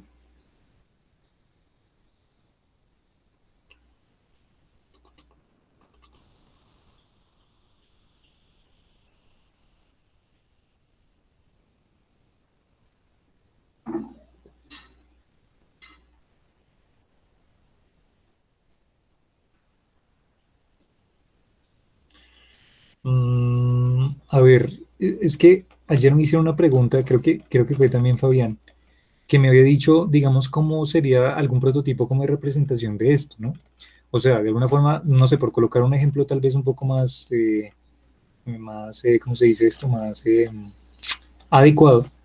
Digamos, si utilizamos las bases de toda la vida, las bases normalitas de toda la vida, digamos, el IJ, o bueno, voy a llamarla como, ya la estoy llamando, que sería el E sub 1 gorrito, si quieren, y el E sub 2 gorrito, simplemente y ya, ¿cierto? Esas serían las bases normales. Pilas porque digo que son bases normales, porque los índices están abajo, ¿no? Los índices están abajo. Pues si se dan cuenta, prácticamente hemos resumido hasta el día de hoy que la base dual, justamente, o sea, estos E supra, son combinaciones lineales de esos señores que están acá, ¿cierto? Entonces, por colocar, digamos, un ejemplo, digamos que yo tengo que E supra 1, o sea, E supra 1, voy a quitar los gorritos ya que no estoy colocando gorritos, pero ya ustedes deben saber, ¿no? Cuando estamos hablando de los E, son bases, ya. Digamos que este E sub 1 sea 2 veces E1 más 3 veces E2, porque esa es nuestra definición, ¿sí o qué? Y recordemos que esa es nuestra definición de la base dual, es simplemente cogemos las componentes de la métrica inversa y vamos a multiplicársela a cada una de las bases normalitas, y obviamente esas componentes pues pueden ser números, ¿no? Pueden ser numeritos. Entonces, por ejemplo, esto que está aquí es una combinación lineal para el E supra 1, o sea que pintar algo de este estilo, una base diferente, E supra 1, la base dual, vean que sería combinación de esto, y esto sería como formar una especie de vector, ¿cierto? O sea que este sería, pero recuerden que es una base, y esa es la importancia, no estamos hablando de vectores, es una base, ¿listo? Por tanto, digamos que pintar esta base sería como, no sé, por ejemplo, pues ya sabemos nosotros que esta E sub 1 y este E sub 2 miden, o sea, la norma de estos señores es justamente 1, ¿cierto? Es la unidad. Por tanto, si digamos pintáramos 2 veces E1, pues sería hacer como 2 veces esta flechita que está acá, espérenlo porque no va a alcanzar el espacio. Entonces digamos que el E supra 1 sería hacer 2 veces esta flecha que está aquí, horizontal, 2 veces, o sea que sería esta vez y luego otra vez. Y luego, ¿qué te dice? Luego más 3 veces E2, pero mira que E2 está acá la flechita hacia arriba, o sea que sería hacer como 3 veces esta flechita. 1, 2 y 3, ¿cierto? Es como formar un vector. Y justamente esto que llega hasta acá Ay, bueno, digamos que es una flecha rara. Esto justamente es el E supra 1, pero es una base. ¿Listo? Esto no es un vector, lo repito, esto no es un vector, es una base. Listo. Esto es justamente como la definición de pronto, Fabián, si de pronto ayer con lo que me preguntabas, si ya es un poco más como visible, ¿no? Esto de las bases duales. Es como simplemente una combinación y ahí se forma de referente a la base que tú tengas. ¿Sí? ¿Sí es un poco más visible con esto, Fabián? Sí, sí. Eso. Entonces simplemente esto, simplemente por ser combinación lineal, es como formar eso. Pero Pero esos coeficientes tienen que cumplir propiedades, ¿no? O sea, igual es como 2 y 3. Habría que ver si cumplen las propiedades para que también sean como base del espacio dual, ¿o no?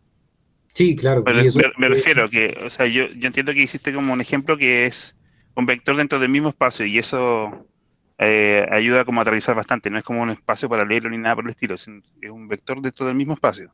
exactamente. Ujú, exactamente. Eso es. Entonces, digamos ahí como por ejemplo, como lo dijiste, pues aquí simplemente es como pintar una base. ¿Y pues para qué me sirve? O sea, yo para qué quiero, si ya tengo una base E sub 1 y E sub 2, ¿para qué quiero crear otra base? Pues justamente porque con esa nueva base, digamos esta E sub 1, que es por acá esta flecha toda grandota, digamos que por alguna razón, digamos, yo qué sé, digamos E sub 2, no sé, está por acá. Entonces sería el E supra 1, perdón, no E sub 1, sino E supra 1 y por acá digamos E supra 2. Entonces con estos dos señores vectores bases duales, puedo también formar vectores en este mismo espacio, ¿no? Con estos dos. O sea, vean que ya no estoy utilizando el E sub 2 y E sub 1. Es como si utilizáramos el IJ de toda la vida. No, ya no quiero utilizar IJ, quiero utilizar otra base. Digamos, esta base es una base dual, combinación lineal de los otros dos. Por tanto, a partir de esta nueva base puedo formar un vector. Ahí sí puedo, digamos, formar un vector A, pero que tenga como combinación lineal ya no las bases normalitas de toda siempre IJ, sino estas bases duales. Por ejemplo, que yo tenga un 2 E supra 1 más 3 E supra 2, ¿sí? Entonces, digamos que esto del juego de los vectores bases, pues tienen gran relevancia, dependiendo del sistema que estemos analizando, y pues ya verán más adelante en qué implicaciones vamos a tener. ¿Listo? Pero es como para el esquema que se hagan la idea, ¿no? De qué es esto que estamos hablando, bueno. Bueno, listo, ya vamos a dar como concluido ahí el temita. Voy a borrar aquí rápidamente. Este señor que está ahí a la derecha es Marcel Grossman, el que ahorita les hablaba, justamente la persona que le ayudó a Einstein con las ecuaciones de em, geometría no euclidia. Este señor que está acá, Marcel Grossman. Bueno, ¿qué hacemos? Esperen a ver.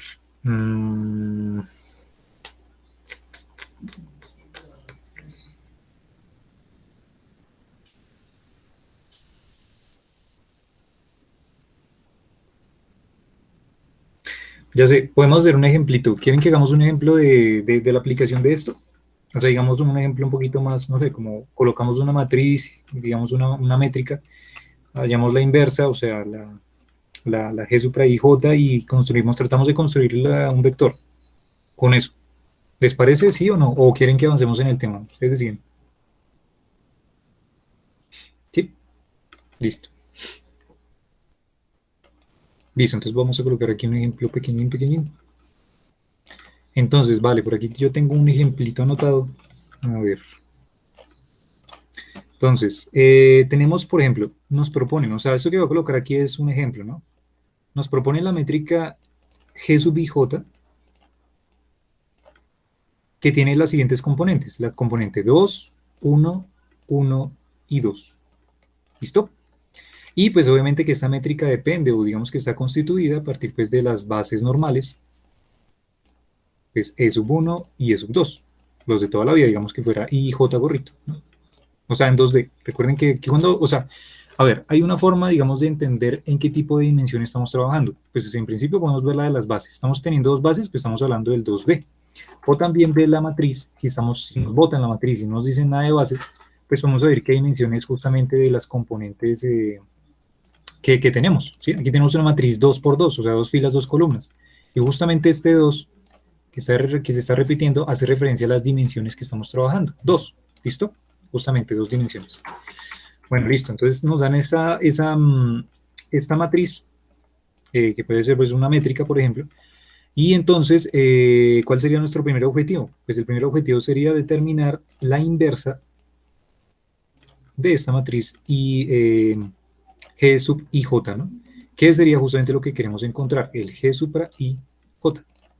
Vale, pero esto no es ni más ni menos que simplemente ya sabemos que de arriba, véanlo por acá, esto simplemente es 1 sobre el determinante por cada una de las componentes normalitas de la métrica, pero con signo menos aquí en estos dos señores que están acá. Vean, en este señor que está acá y en este señor que está acá, ¿cierto? O sea, podemos, digamos, que sacar la definición de la métrica inversa de esto que pinté aquí, esto, ya, de 1. Entonces, vean que de alguna forma, voy a colocarlo de igual forma aquí, pues la definición general para que no haya pérdida. Eso de abajo sería el determinante y por acá tendríamos entonces que eso sería, aquí está, a ver, aquí tendríamos G sub 2,2 menos G sub 1,2. Entonces, tendríamos G sub 2,2 menos G sub 1,2 y por acá menos G sub 2,1 y por acá G sub 1,1. Pues ya con esta definición podemos resolver rápidamente el problema, pues porque nos damos cuenta que, vale, de esta métrica que está aquí, la que nos dieron en el problema, ¿qué tenemos? Pues que, a ver, esto ya lo tenemos que tener claro, que este valor donde está el 2, este que está acá justamente es la componente G sub 1,1. Este 1 que está acá es justamente la componente G sub 1,2. Este 1 que está acá es la componente G sub 2,1. Y este que está acá es la componente G sub 2,2. Entonces vean que ya tenemos las componentes dentro de esta matriz. Lo que tenemos que hacer es organizarlas y cambiarles el signo. Y ya, no hay que hacer nada más. Por tanto, si aplicamos esto, pues vamos a darnos rápidamente cuenta que, bueno, si quieren primero hallamos el determinante. ¿Cuánto sería el determinante? Pues tendríamos que ser el determinante de la matriz, ¿no? Bueno, ¿la determinante de qué matriz? Pues obviamente este determinante va relacionado con el determinante de la matriz IJ, ¿no? Entonces aquí tendríamos que hacer este por este, bueno, esa es la cuestión que ya supongo que saben, y entonces, bueno, colocarlo bien, a ver. Determinante de la matriz IJ, ¿cuál va a ser? Entonces, pues aquí tendríamos que multiplicar estos de la diagonal principal, los componentes de la diagonal principal, que sería 2 por 2, ¿cierto? Y esto menos el 1 por 1. O sea que esto nos daría 4 menos 1. O sea que el determinante simplemente es 3. Listo. O sea que el determinante es 3. Ya lo tenemos. Y por otro lado, entonces las componentes, vamos a organizarlo. ¿Qué tendríamos? Que entonces la métrica dual, por ejemplo, como lo menciona Fabián, o la métrica inversa sería 1 dividido 3. Bueno, vale hacer la aclaración, ¿no? Aquí hay unas barras absolutas, no las coloqué. Bueno, simplemente que se suele colocar como la anotación, ¿no? Pues simplemente sería el determinante. Listo. Entonces, 1 sobre 3 y ya. Entonces aquí tendríamos las componentes de la matriz, pero tendríamos que organizar. ¿Cuál es la componente G sub 2,2? Vean que la componente G sub 2,2 es justamente 2. Listo. ¿Cuál es la componente G sub 1,2? Veanla aquí, G sub 1,2, el 1, pero tenemos que colocarle un signo negativo, o sea que esto sería menos 1. ¿Cuál es la componente G sub 2,1? Pues veanla acá, menos 1. Y aquí la componente aquí la componente G sub 1,1 es justamente el 2 que está por acá. De hecho no cambia tanto con esa matriz, solamente unos signos, ¿no? Listo. Bien, o sea que, bueno, si introduzco esto de aquí de alguna forma, pues el 3, este 3 de denominador, sería 2 tercios, por aquí sería menos 1 tercio, por aquí sería menos 1 tercio y por aquí 2 tercios también. Bueno, o sea que esto que está aquí va a ser las veces de las componentes de la métrica, pero inversa. O sea que este señor 2 tercios va a ser la componente G supra 1,1. Este señor menos 1 tercio sería la componente G supra 1,2, ¿cierto? Este señor de aquí menos 1 tercio, la componente G supra 2,1, y este señor 2 tercios, la componente G supra 2,2, ¿cierto? Y pues ya. Listo, bien. Entonces la pregunta sería, ¿cómo, o sea, qué tipo de bases se me formarían a partir de esta métrica entonces dual? Y la respuesta va a ser bastante fácil y clara. Porque si formamos, ya que es un espacio 2D, recuerden que, bueno, yo lo borré, pero aquí arribita, que estamos hablando de un espacio 2D donde tenemos bases E sub 1 y E sub 2. La pregunta es, ¿cómo formaríamos la base dual? Pues entonces la base dual sería E supra 1 igual, y traemos a colación esta definición de por acá, en notación de Einstein, colocarla por acá, La bajo por acá. Voy a colocarla en un recuadro para que no se nos pierda. Por acá.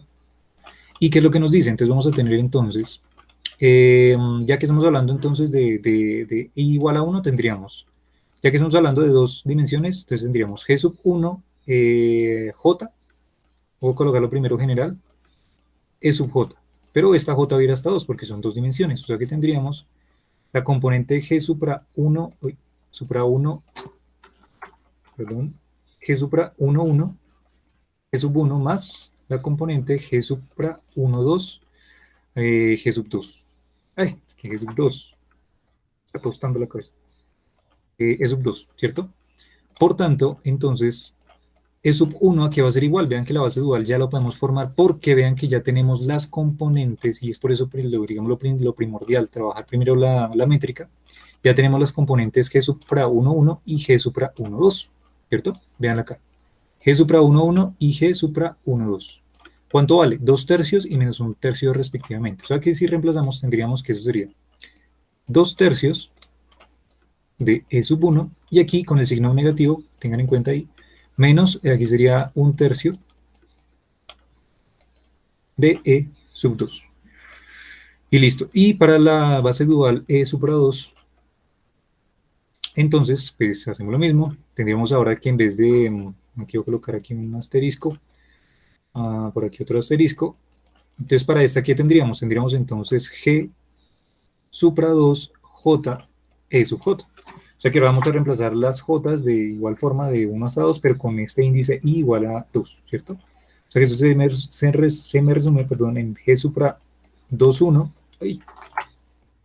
supra 2, 1, E sub 1 más G supra 2, 2, E sub 2, ¿cierto?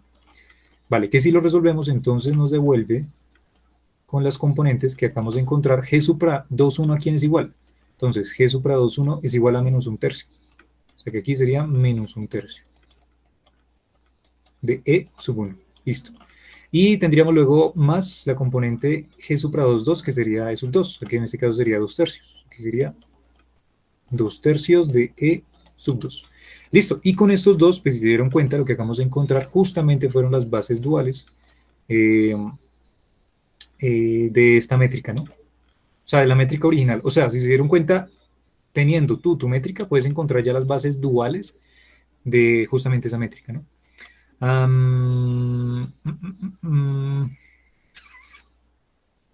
Tengo una pregunta, Nicolás. Sí, La, ¿La métrica tenía que cumplir alguna propiedad o no? Para que sea métrica. las métricas. Sí, que te pregunto porque revisando como la propiedad de las bases, el E sub, porque el E sub 1 y 2 son los IJ de siempre, ¿no? Uh-huh. Y es que cuando se hace el producto punto no cumple que da 1 y 0. O sea, el E supra 1 con el E sub 1 me da 2 tercios. A ver, te entendí. Sí, correcto, bien. Sí, obviamente, por eso yo coloqué aquí un ejemplo súper random. O sea, realmente esta métrica que está acá es una métrica de ejemplo, pero realmente esto no tiene la pinta y vamos a ver después, obviamente, vamos a tener en cuenta cuáles son las características que forman, digamos, una métrica que, pues, que vayamos a utilizar, por ejemplo, como la métrica de Minkowski o, por ejemplo, la métrica de Euclidia, que también cumple ciertas condiciones, ¿no? Pero no cualquier métrica cumple, estoy de acuerdo con eso. Fabián, ¿no? O sea, esto es un ejemplo matricial, o sea, es un ejemplo matricial para que vean cómo se opera. Pero si, por ejemplo, tuviéramos la métrica, podría ser, si quieren lo podemos hacer ahorita, la métrica euclidia, que esta sí cumple la condición, ya después más adelante hablaremos de las condiciones, pues ahí sí nos devolvería justamente la condición que tú dijiste, de, por ejemplo, del producto punto, que nos devolvería el delta de Kronecker. Por ejemplo, podemos comprobar eso para la métrica esta de que la métrica euclidia, si quieres ahorita lo hacemos, pero este es un ejemplo matricial, o sea, aquí coloco una matriz cualquiera y justamente tratemos de hacer las bases duales, ¿no? ¿Listo? Sí, listo. Ok, listo. Bueno.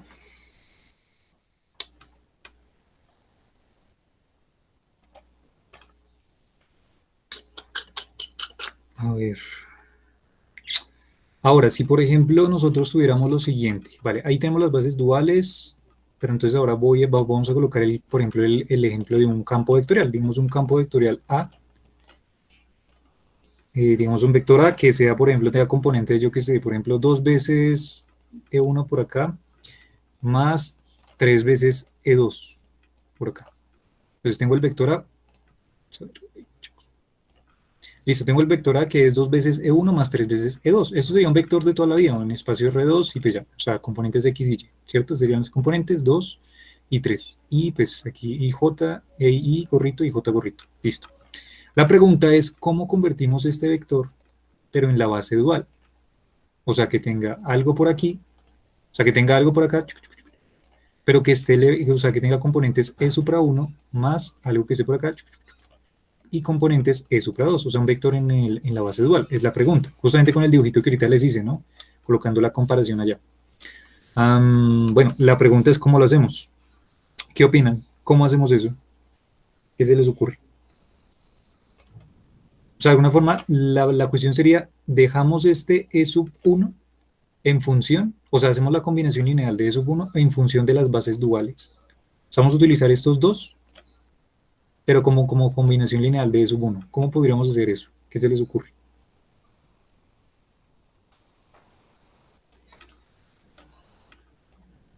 Aquí ya son como truquitos matemáticos, ¿no? O sea, simplemente es como utilizar las ecuaciones que tenemos. Ahí el truquito matemático es lo siguiente. Multiplicamos, vean, voy a llamar a esta ecuación la ecuación B y a esta la ecuación A. Simplemente es coger la ecuación B, o sea, vamos a coger B y lo vamos a multiplicar por 2. Multiplicar, ¿no? Es un punto de multiplicar, no de producto punto y nada. Nos vamos a multiplicarlo por 2. Por tanto, ¿qué tendríamos? Digamos, cojamos esta B y multipliquémosla por 2. Sí, multipliquémosla por 2, sí. ¿Y qué tendríamos? Esto se nos convertiría en 2 veces E supra 2 igual a, eso sería entonces menos 2 tercios de E sub 1 más 4 tercios de E sub 2. Vean que lo que hice simplemente fue coger la ecuación B y la multiplico por 2. No hice nada más. ¿Listo? Multipliqué toda por 2. A un lado y al otro. Y ahora lo que podemos hacer es, vamos a coger esta ecuación que vamos a llamarla la ecuación C. ¿Listo? Y a la ecuación C, adivinen qué vamos a hacer. ¿Quién se le ocurre algo?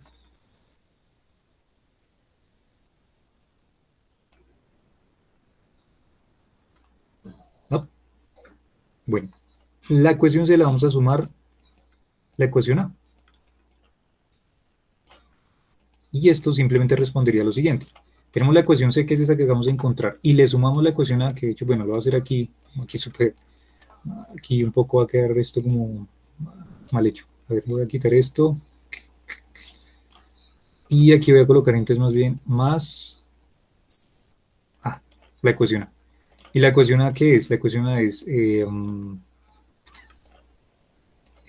y aquí tendríamos entonces, aquí tendríamos 2 tercios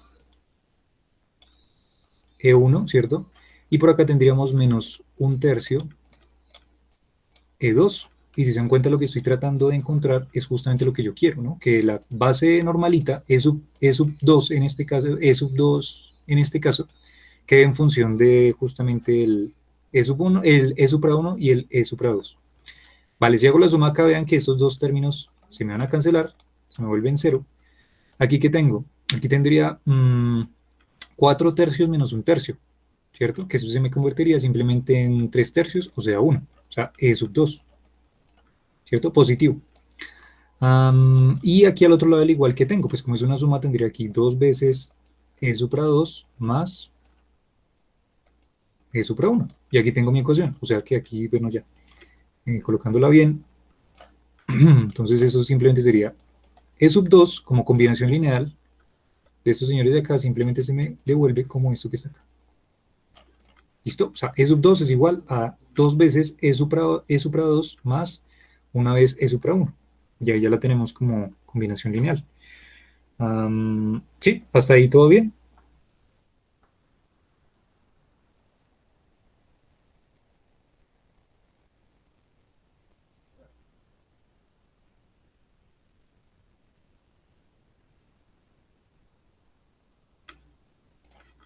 Hola. Sí, Nicolás. Ah, vale, vale.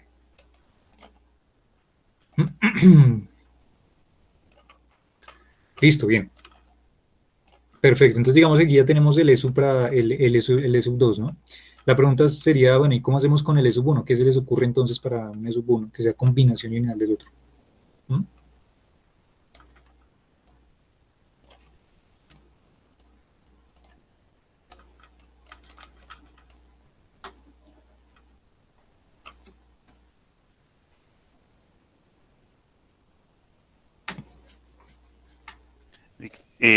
Bueno, Nicolás, es que yo estaba viendo un método similar a este, pero de forma alternativa, como si nosotros vemos en los vectores eh, los, eh, los E supra uno y E supra 2 multiplicados por estos coeficientes de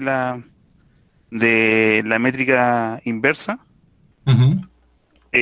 pero como factorizado, como matriz por los E sub 1 y 2.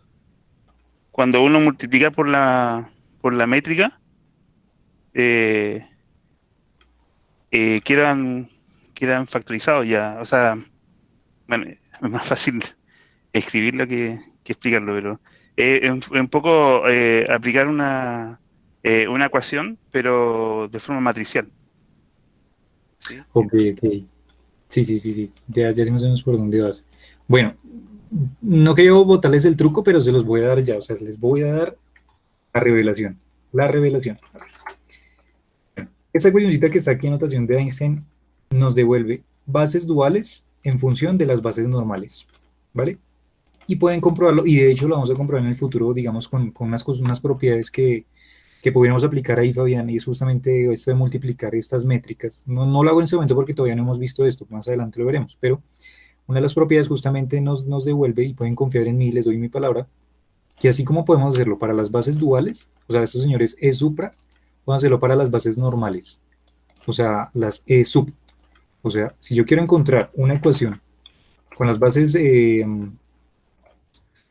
normales E sub, o sea, E sub i, tiene digamos que tiene una ecuación bastante similar a esta, de hecho se parece bastante, y es que esto simplemente me devuelve, miren que aquí la métrica estaba con supraíndices, aquí esta métrica tendrá subíndices, ¿vale? Y aquí, si se dan cuenta, aquí el E, aquí está sub J, aquí simplemente este señor lo vamos a convertir en E supra J, y esta ecuación me devuelve los vectores normales en función a las bases duales, ¿vale?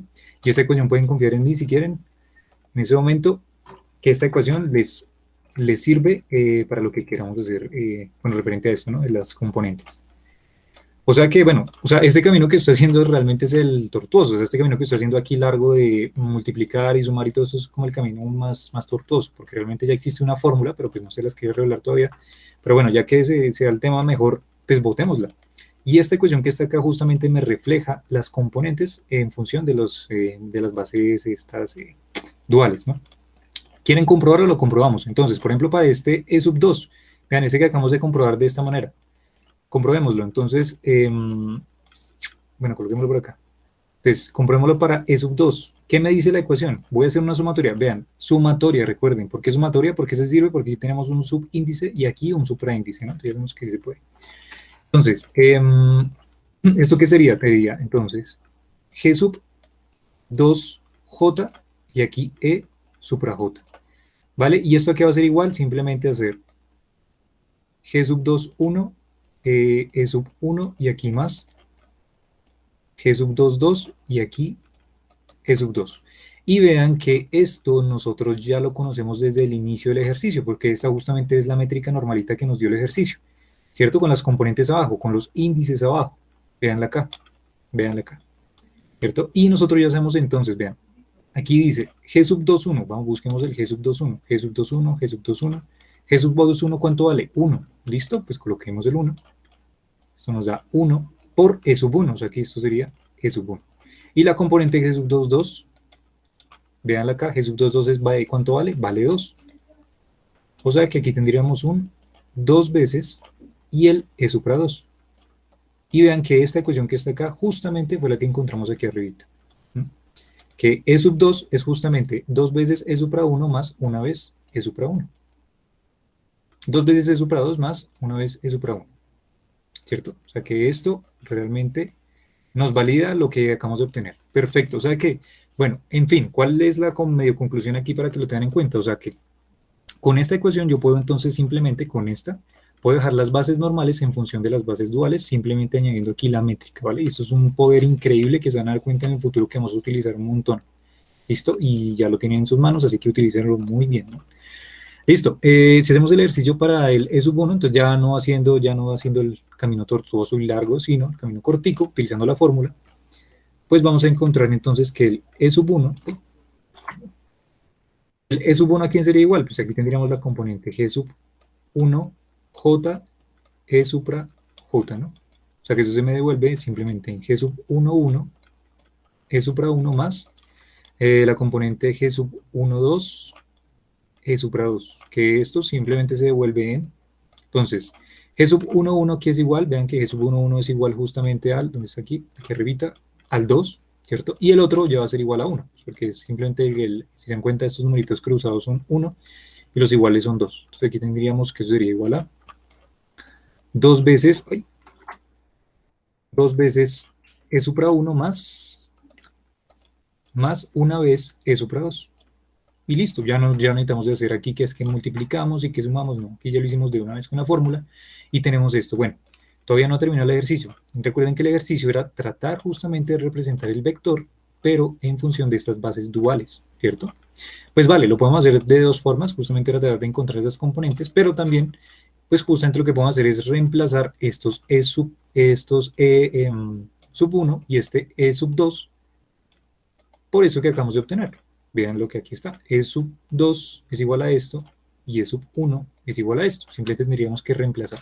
Entonces, ¿qué hacemos? Cogemos el vector, colocamos por acá. Voy a borrar todo esto.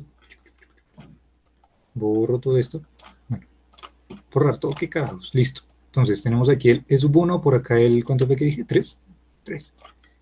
3 veces E sub 2 y lo que tendré que hacer simplemente sería reemplazar y ya. O sea, aquí tendremos 2 veces E sub 1, pero E sub 1 aquí es igual, vean. 2 veces E supra 1 más E supra 2. Y aquí finalmente tengo más 3 veces E sub 2, pero E sub 2 ¿quién es? E supra 1 más 2 veces E supra 2. ¿Listo? O sea que simplemente el vector A, bueno, aquí me va a tocar factorizar unas cositas, entonces tendría 2 por 2, 4, 4 veces E supra 1 más 2 veces E supra 2 de hacer esta distributiva, luego más 3 veces E supra 1 y 3 por 2, 6, más 6 veces E supra 2, ¿cierto? Pueden factorizar aquí estos señores, podemos sumarlos, este con este, ¿cierto? Y este con este. Por tanto, tendríamos finalmente, uy, se me fue la pantalla penitas, que nuestro vector A quién va a ser igual. Entonces sería igual a 4 y 3 son 7, entonces sería 7 veces E supra 1. Y aquí tendríamos más, 2 y 6 serían 8, o sea, sería 8 veces E supra 2. Y llegamos a lo que queremos. Expresar el vector, cualquier vector en la base normalita, la base real normalita, digamos X y Y, expresada en la base dual. Y aquí lo tenemos. Esta es nuestra respuesta. Ese es el vector en la base normal. Ese es el vector en la base dual. ¿Mm? Si se dan cuenta, los coeficientes cambian y también pues entre las bases cambian. ¿Mm? Y listo, ese es nuestro ejercicio. ¿Qué tal? ¿Fácil, difícil? ¿Lo entendieron? ¿No lo entendieron? Comenten. Ah, changos, alguien tenía el internet malo. Bueno. Nicolás, Sí, dímelo. yo quería comentar que esa expresión que pusiste ahí de ese traspaso es básicamente lo que hice y para llegar de una ecuación a la otra basta por ejemplo el lado izquierdo, ¿cierto?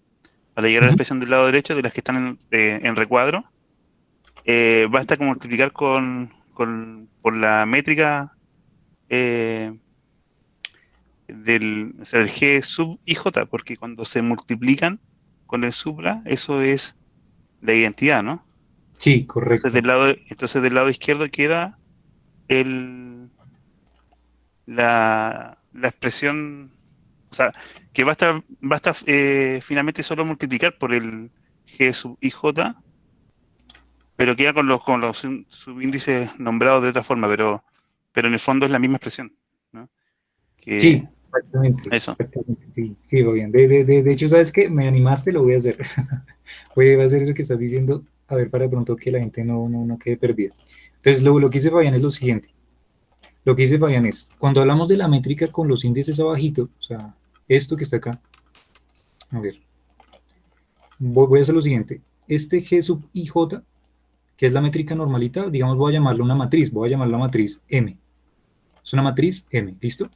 Y habíamos hablado entonces, también les dije que justamente cuando hablamos de los índices arriba, o sea, G supra IJ, era la matriz inversa de esta justamente, o sea, hacer justamente G menos 1 y J, que es la matriz inversa. Pero si se dan cuenta aquí, la matriz normal G sub IJ yo la llamo M, o sea que simplemente sería hacer la matriz inversa de M, ¿cierto? Un momentico, perdón. Listo, ya. Entonces, eso sería la matriz inversa. Y entonces, por allá hay una propiedad, por allá del álgebra lineal, que te dice a ti que si tú tienes una matriz y la multiplicas por una matriz inversa, o sea, M por M a la menos 1, o sea, la inversa, esto te devuelve la identidad. O sea, simplemente, digámoslo en términos simples, te devuelve la matriz, digamos, de unos y ceros. Pero que eso simplemente pues, se puede decir que es 1. ¿Listo? En resumidas cuentas, aquí por simplificar rápidamente la cuestión, esto simplemente es 1. Entonces lo que dice, por ejemplo, Fabián es, para llegar, digamos, de la ecuación izquierda-derecha o derecha-izquierda, simplemente cojamos, por ejemplo, la izquierda, esta que está acá, que fue la que yo les mencioné, digamos aquí le subí, y voy a utilizar la notación aquí de la M, y multipliquémosle, entonces ya que miren que aquí tenemos el G supra IJ, o sea, la matriz inversa, multipliquémosle por una M, o sea, por la matriz M, ¿cierto? Y esto que está aquí es justamente la matriz inversa, o sea, M a la menos 1, ¿cierto? Multiplicado, y ya que estamos multiplicando por la M aquí al lado izquierdo, pues tenemos que multiplicar al otro lado, pues por el lado derecho, por la M, y aquí por el E sub J, ¿cierto? Entonces, vean que aquí lo que hicimos fue multiplicar la matriz M, que es justamente G sub IJ, ¿cierto? A esta ecuación, o en otras palabras, en la notación que estamos mostrando aquí arriba de relatividad, sería multipliquemos simplemente la matriz G sub IJ al E sub I, y esto al otro lado quedaría como G sub IJ, y aquí multiplicado por la inversa que sería G supra IJ, ya que esos son matrices, que recuerden que esos son matrices y es como la característica con la que podemos jugar. Y justamente entonces si se dan cuenta, si hacemos esta multiplicación aquí de forma matricial, nos damos cuenta que esto justamente que está acá, que es esto justamente que está acá, pues es esto justamente que está acá, que es justamente 1, muchos justamente. Entonces, esto vale 1, o sea que esto sería 1, eso sería 1, o sea que ¿qué es lo que nos devuelve la ecuación? Pues justamente lo que pues ya nos decía, pues aquí pasamos de aquí a aquí, simplemente que con los índices aquí que querían de componente J, entonces aquí tendríamos la matriz normalita, G sub IJ y aquí E supra I. Que yo puedo de alguna forma, pues como en estos desarrollos de mecánica esto tensorial, ustedes se van a dar cuenta que yo puedo modificar los índices siempre y cuando sean mudos, ¿listo? O sea, los índices mudos, que después hablaremos un poquito más referente a ello. ¿Qué es un índice mudo? Simplemente que tú veas en tu ecuación de alguna forma que el índice se repite, o sea, que yo tengo un índice por acá y tengo un índice por acá, ¿cierto? Y que tengo un índice J por acá y un índice J por acá.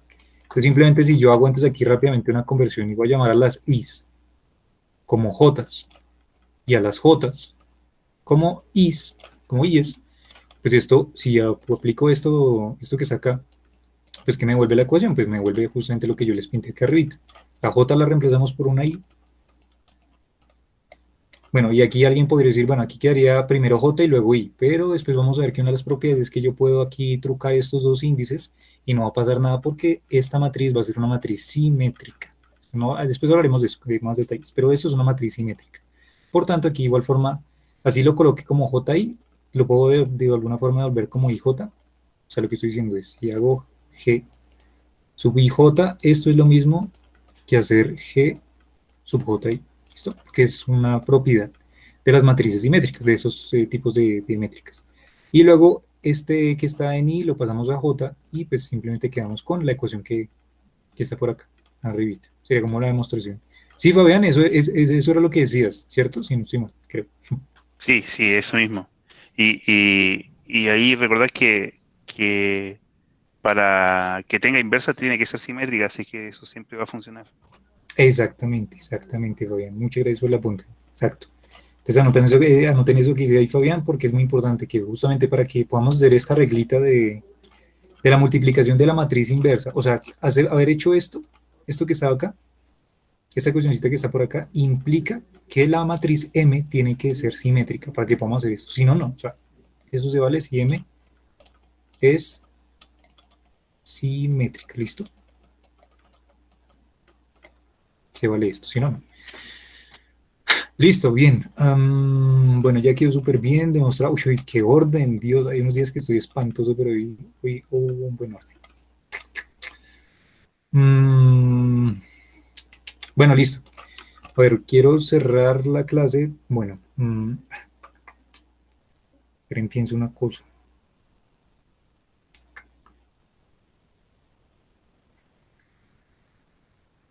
Bueno, sí. Bueno, voy a leer otro Paint, entonces les digo, yo creo que un derroche de información ahí también. Bueno, digamos que un trabajito que pueden hacer, ¿qué dice? Se los recomiendo tal vez que lo hagan ustedes, ¿vale? ¿Por qué me refiero a que lo hagan ustedes? Pues porque este fin de semana no tuve tiempo, la verdad no me quedó de tantas cosas que tenía encima, no me quedó tiempo de hacer un taller, no pude hacer el taller, sin embargo se los quedé viendo. Pero sin embargo me gustaría que como taller de pronto para esta siguiente semana, por eso yo estoy revisando los talleres que están subiendo, chicos, ¿vale? No, o sea, no piense que no, o sea, ustedes suben y eso para dónde van, no. Yo lo estoy revisando, estoy mirando meticulosamente y estoy tratando de justamente resolver esas dudas que he visto en algunos talleres, ¿listo? Entonces el objetivo es que los animo a que de verdad los hagan y pues por ustedes, más que todo por ustedes. No por mí, pues porque yo no gano nada, realmente los que ganan son ustedes. Bueno, entonces digamos que me gustaría tal vez que hicieran esto mismo que acabamos de hacer con las bases duales, pero con la matriz con la métrica euclidia en 2D, o sea, en dos dimensiones, que sería simplemente 1, 0, 0 y 1, que coincide justamente con la identidad, ¿no? Y que trataran de demostrar con esta métrica, o sea, para la base cartesiana, mejor dicho, para la base cartesiana, o sea, esta que está aquí, esta métrica de asociación de la Euclides, se mantiene invariante el vector.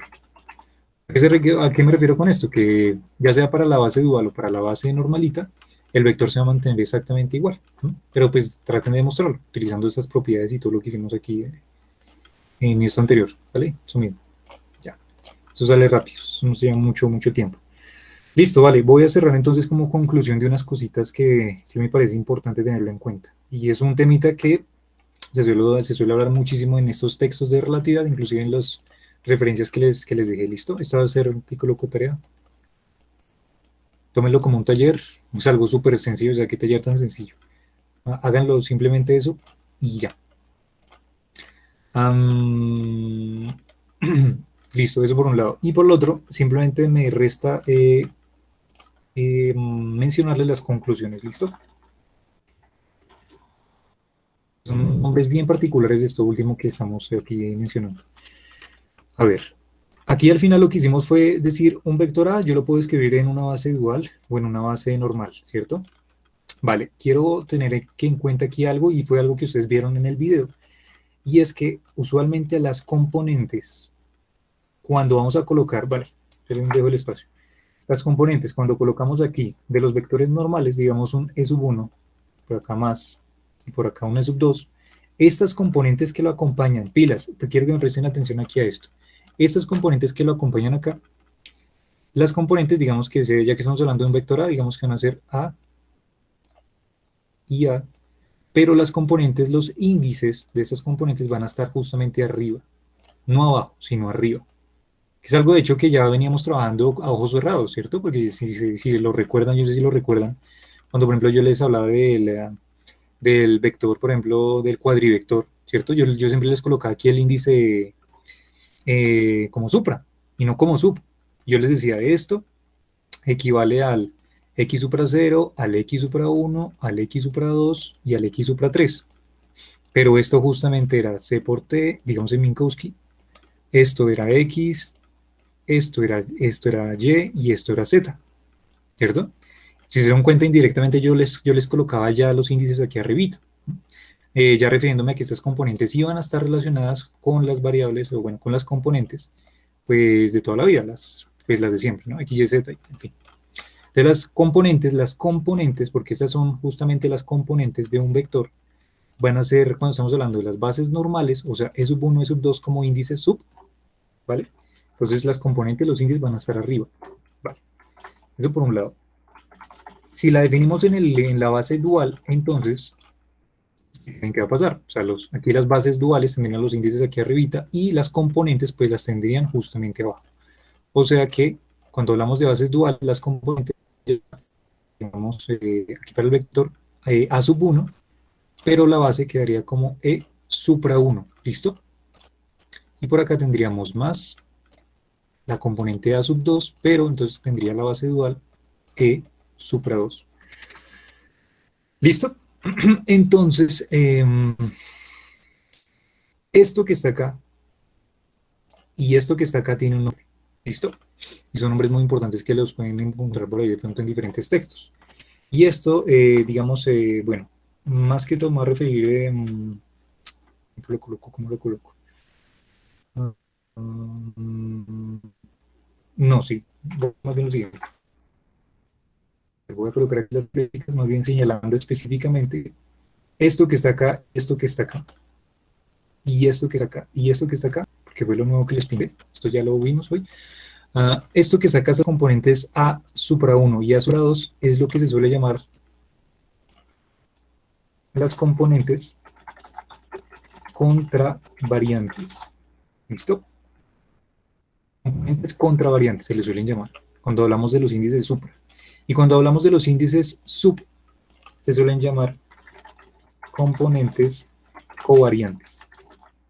Son palabras muy utilizadas en el lenguaje de relatividad, entonces para que sean como acostumbrados, ¿no? a este lenguaje. Listo. Entonces, ¿cuál sería la conclusión? Es simplemente como que esas componentes, cuando lo definimos en la base normal, esas componentes son componentes que se llaman contravariantes, y cuando definimos la base dual, estamos hablando de las componentes covariantes. ¿Listo? Estas componentes covariantes justamente es lo que nosotros hicimos acá, ¿cierto? Con estos numeritos de tratar de encontrar, ¿no? Descifrar aquí esos numeritos que acompañan justamente a las bases duales, porque aquí lo resolvimos con la definición de la base dual, pero esos numeritos aparecieron ahí porque ya teníamos el vector y las componentes, pero si no los tenemos, pues ahí viene la pregunta. Pero eso simplemente es como la forma, ¿no? Y de manera resumida, en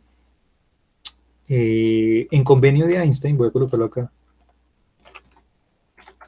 en convenio de Einstein, en convenio de Einstein lo que tenemos es que entonces un vector lo podemos definir en la base normal, ¿cómo? Las componentes. Recuerden que aquí tenemos índices arriba, índices abajo, o sea que es una sumatoria, por tanto, en convenio de Einstein puede decir que eso sería en componentes contravariantes, A supra I por E sub I. Pilas que no estoy aquí metiendo todavía índices griegos, ¿no? O sea, no estoy hablando de espacio-tiempo, solamente espacio normalito. ¿Listo? Esto en componentes contravariantes, o sea, un vector con componentes contravariantes sería esto. Y con componentes covariantes, en notación de Einstein, sería simplemente entonces A sub I por E sub I.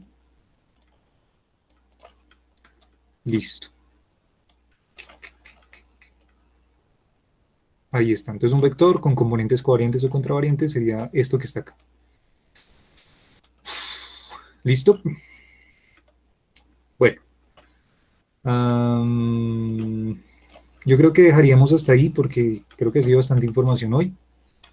Parece que está bien lo que hicimos hoy, entonces ya sería que ustedes como que rayaran un poquito ahí más, como que miraran un poquito más referente a esto. Y pues ya. ¿Listo? Sí fue más o menos claro el tema. Entonces, chicos, dudas, inquietudes, sugerencias.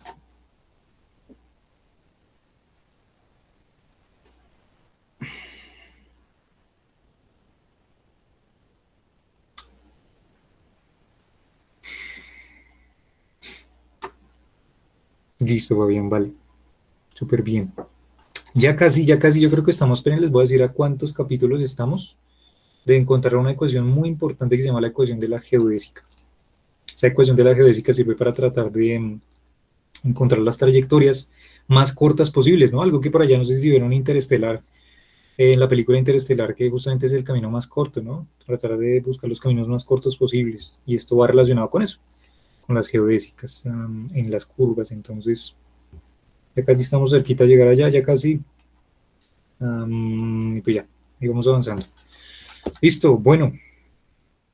Si no tienen más preguntas, chicos, entonces pues nada, los invito entonces a que se traten de rayar rápidamente ese problemita que les mencioné ahí, de esto con las bases duales y normales, y para cualquier vector, invéntense un vector y traten de saber a ver qué les da, ¿no? Y a ver si se les mantiene invariante o no, ¿no? Laura dices, ok, listo, vale, Laura, no te preocupes. Listo, chicos, vale, no siendo más entonces, no los molesto más el tiempo, que les vaya muy bien, ¿listo? Nos vemos entonces a la próxima el sábado. Chao.